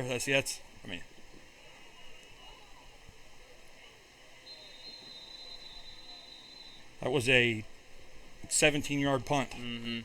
2:14 left before the end of the game, and Gators get the ball back here at the 35-yard line. 1 timeout left. 1 timeout left. 2:14 left. They got the 2-minute warning. Yes, so 2 timeouts left technically. Yep. And since Jarius Moll's been playing quarterback, they've been efficient and moved the football. Mm-hmm. And they've had a lot of guys running wide open somehow. Yeah. And I don't think he's going to run it and, drop down, because Jarius Moll, he's had a couple open lanes, but he ends up throwing it somewhere. So why are we're not running the clock on change of possession. We're running the clock on the snap on change of possession. He's trying to get them to run it now, but luckily they're not. But what happened? Oh, Joplin took a timeout. They don't have the right personnel on the field. Joplin took himself a timeout. But the official was wanting to wind the clock there, and I don't think that's the right move. I think we start the clock on the snap on change of possession there. I always thought too. A bit of clock difficulty here in this one, but I would say about 90% of this game they've been all right. They're doing pretty good. For 3 officials.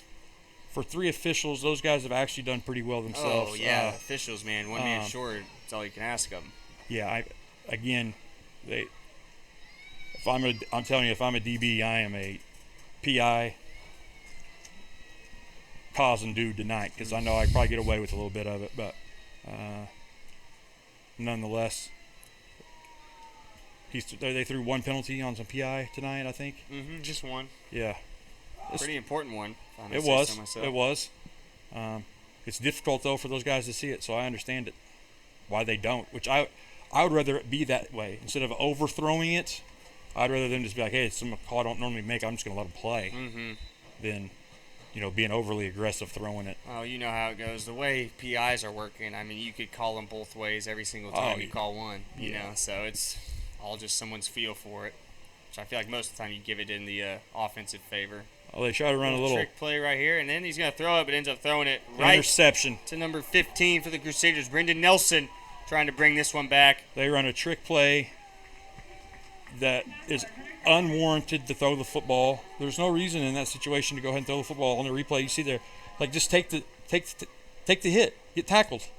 You don't have to throw the football. I know that's the design of the play, but you don't have to do it. It's also a flag out there. Looks like it's going to be on the Gators. that man, gosh dang it, that took it all right there, boys. That wrapped it up for Tulsa, I'm afraid, with opportunities anyway. See what the call is here. If I'm the Joplin Crusaders, I'm getting every 300-pound person I have, which they have a lot of them, and I'm going double tight, 2 back. I'm hitting the ball to Hodkins, and we're just going to get 3 yards in a cloud of dust until we go home. No doubt, and that was a personal foul. Didn't get a number on the Gators, so it is going to move forward for the Crusaders. But 2:03 left. I mean, I would think one timeout, I would think the Crusaders are going to take a knee and try and kill as much clock. But I say that, and I don't think I've ever seen Sam Sturgis and the Crusaders take a knee ever in my life. No. Like I said, I think I'm not getting cute, right? I'm staying to what we do, and I'm just going to hand him the ball and run it. We're going to get 2-minute warning here, run it again. And if he scores, great, he does. But if he doesn't, I'm okay with that too.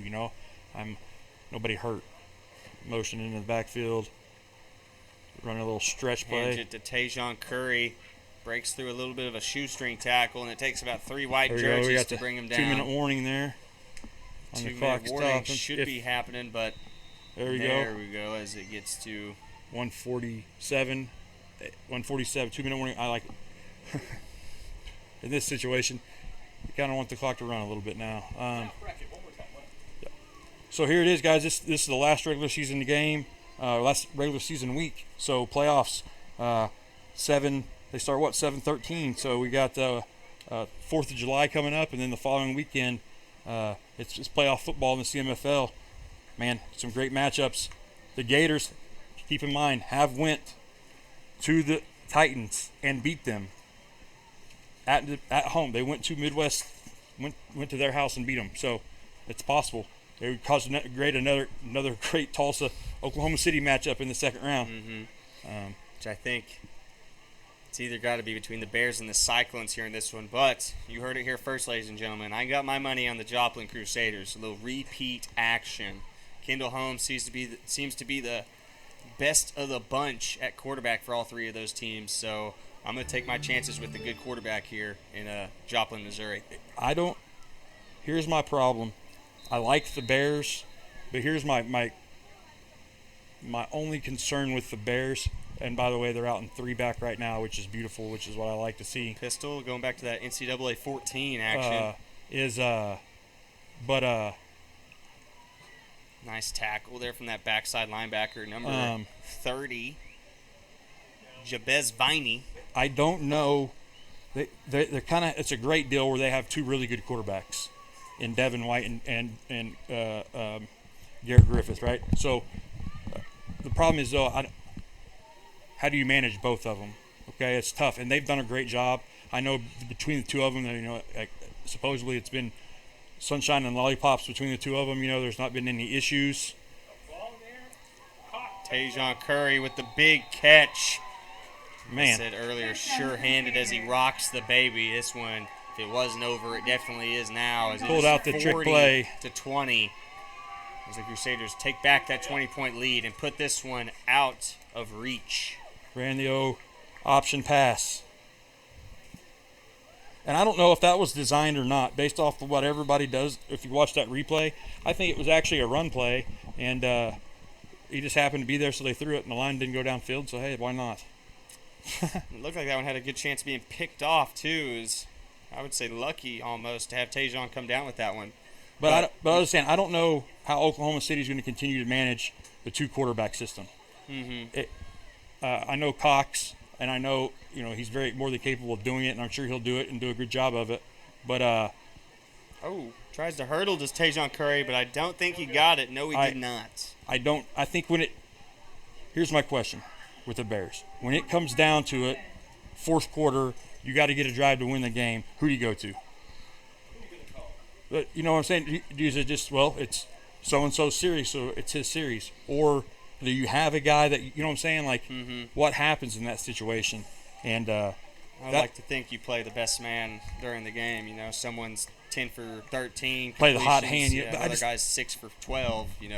Pretty easy decision, I would say. Yeah, if that's the situation. But then you do that once, and he makes one of the quarterbacks upset a little bit. It's tough to handle. I'm sure he'll have but that's my concern with the Bears. I like them. I like the experience and the coaching staff as far as the playoff run goes, because not only did they get some Gator players, they got some Gator coaches. So they have. Except you.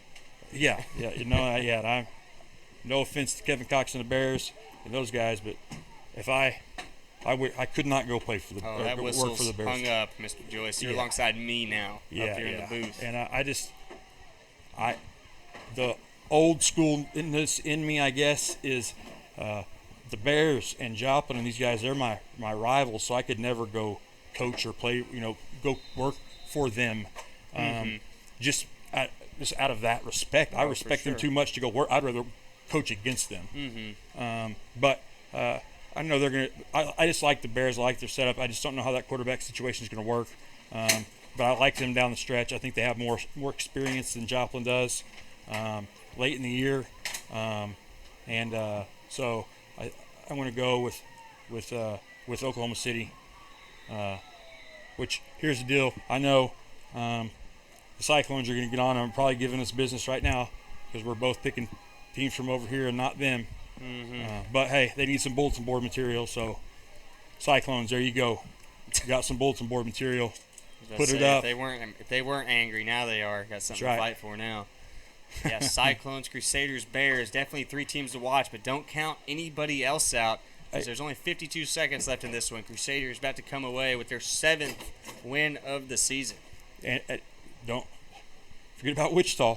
Okay, don't forget about Wichita, and don't forget about somebody like the Vipers. Yep. Okay, they're the 2 seed. They're a 2 seed for a reason. Okay, they've earned that right. I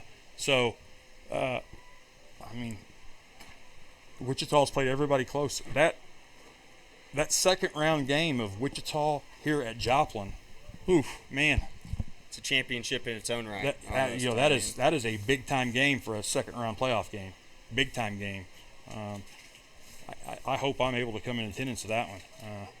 Whether I'm up here on a call or I'm down there as a fan, I don't know, but that's going to be a big one, and I want some of that one for sure. But Carter, it's been great tonight, man. I've enjoyed it.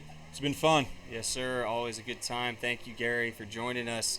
5 seconds left in this one, so I think it's safe to say as the Gators complete one more pass, and down he goes. 40-20, final score here. Crusaders end up beating the Tulsa Gators to move to 7-1.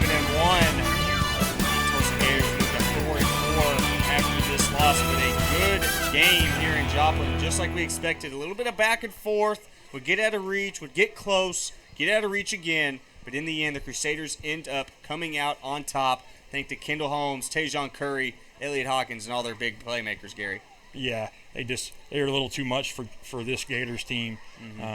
The Gators, they did the best they could, but they fought hard all night, and they made it a game.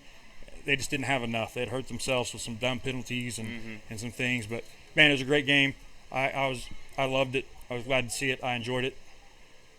Can't wait to do it again. No doubt. And again, shout out to Marcus London, man. I don't know how their game ended tonight, but either way, whether you went out a winner or a loser in tonight's game, he's a winner in my book, man. And Marcus, I love you, brother, and good luck on your retirement, man. Wishing us both the best. For sure. Thank you, Coach London, for a great semi-pro career. Thank you, Crusaders. Thank you, Gators, for a good ball game here in Joplin. 40-20, your final. Crusaders on top. It's Carter Randolph alongside Gary Joyce. This is Southern Sports Network. Don't forget, playoffs next week, folks. We'll see you there. This is the CMFL.